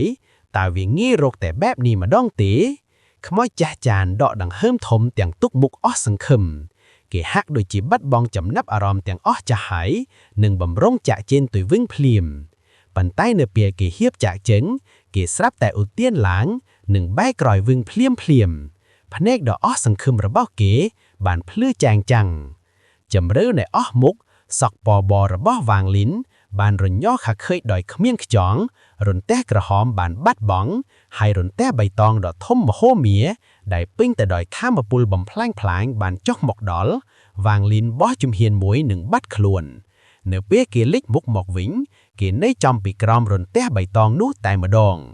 ได้สดามระบอกเกเลือกหลางหนึ่งสังกัดถนอมตัวเลื่อยรนแต้ใบตองขมิ้นตีบรรจบด่ากาดลางปีรนแต้ปรำบุญษาหนึ่งบรรจบเวียมันอ่อยเทลียกจ่อหมกกรอมแต่มาดองในจมมาพอรนแต้ใบตองเรียงกายระบอกเกคือโต้ยนะปันใต้เนื้อเปบาดใดระบอกเกป้าตัวเวียหักโดยเจเกบานจับโยกประลิงในรนแต้นู้อ่อยแจ้จังไอตุกมุกระบอกเกในแต่สงับสงัดหนึ่งเกเบิดแผนกเกเมียนอารมณ์ปีจันแตะเหมือนพร้อมจอจันหนึ่งสำเล่งกระเฮิมระบ้ารนแตะใบตองเกเมียนอารมณ์ปีก้าเรือบรมมาระบ้ารนแตะร่วมแต่งกลมนึดหนึ่งกาไพ่คล้ายระบ้าเวียพ้องใดอันเยอะหายบากึดอันจังอันไอใบใครบานวางลินโป้ติกรวยเกเบิกแผนกหนึ่งครุดใดได้มาป้ารนแตะใบตองนู้ไอใบเตยในขนมมวยครุดใดรนแตะใบตองบานระย่อรนเถิกหนึ่งใบสรุดอย่างสงับสงัดในจมหมกปอว่างลินเวียบานคล้ายติเจียปุ่นลื้อใบตองรอบมันอ๋อหนึ่งริกเรียวดาโดยซัดอัมเปิลใบตองรอบเลียนโกนรุยก็สันซ้ำระเลี่ยบัดบังหนึ่งจัดกระจายเตออ๋อในเปิลวางลินช่อเนกันดาลรนแตะใบตองดากำปงระเลียรูปเรียงระบอกเกหักโดยเจียสระเป็นสระเปิลบันติกหายเกเงือบเนื้อตึกจ้อลกุยข้างเหลือหนึ่งจ้องดอยได้สดามเต้ยขังเลือดอยจันแต่ระบ้าอังโจบังกาดกลัวมหันตรายร่นแต่ดำใบดะตัวสถานสัวมวยรุมเปกราวไส้ร่นแต่กลัวมหันตรายป้อกระหอมบานลึกลางปีที่เตนุหนึ่งเหาะสำเดาตึกจ้อลกุยบนตอบหมกไส้ตีปีตีใบร่นแต่ขมิ้นตีบรรจบบานลึกลางดอยเมียนว่างลินจีมิชมุนเดลหนึ่งบังประหาตึกจ้อลกุยในขนมมวยปาเปรกดำบอนได้ว่างลินในสถานนุเปรียบโดยจิวิลรนแต่จ่ออิงจังสายรนแต่บานเกินหลังปีคลาดอบดองระโหดดอยรอบเมือนสายได้บังบรหาเตยออรนแต่กระหอมรอบเมือนสายดำใบดักตัวครูมหันตรายสู้เกียรนแต่กระหอมรอบเมือนสายบานห่อลางเตลือหนึ่งโจตะเกียกจ้อลกุยข้างลือตระมวยรุมเป็กสายรนแต่แต่งนุบานเบ้าพเทียบตะจ้อลกุยข้างลือสำเล็งประตูถ้วยอ่อยเมฆรนเถิดบานรมป้องลางในไปกรมหันตรายระบ้าวางลิ้นบันประหาแต่ขจอลกุยเทื่ออ่อยเวียแปรแต่จีแสดงหลังหากโดยจีเฮียบหนึ่งเลตระลี่เตอหายตีบำพดขจอลกุยในเลื่อเมฆบานใบคติกตีหนึ่งบัดดานเตอปันแต่ในคณะหนึ่งอ่างสนามแปรมวยดอทอมมโหเมียบานเล็ดลางเนือกันไล่แต่ขจอลกุยบานระลี่เตอหายสนามแปรนี้เมียนประวัยรบดับเมื่อนฟิตหนึ่งบันเจนสำเลงกระเฮิมโดยรนแต่เวียงเรียงบนจรุงดอทอมมวยได้เมื่อเตยโดยจีอาสนะมวยเจียวาบานเงือบหมอกยืดในเปลเวียนเล็กหมอกสำเล่งกระเฮิมบานกันแต่จะบ้าลางตระมวยรุมเป็กกัดกันดานในอาสนะบานเจ้งหมอกไกรบังหายเคยจรุงต่างบนระบ้าเวียวางลินบานเคยรูปเรียงสระเป็นสระเปิลมวยกำปุ้งกุยในจำกันดาลหนึ่งเมียนดาวบนกระดำเตยบานจักดาวในเลืออาสนะจุ่มวิญรูปเรียงโนเองดอยเจนเตียระบ้าอัน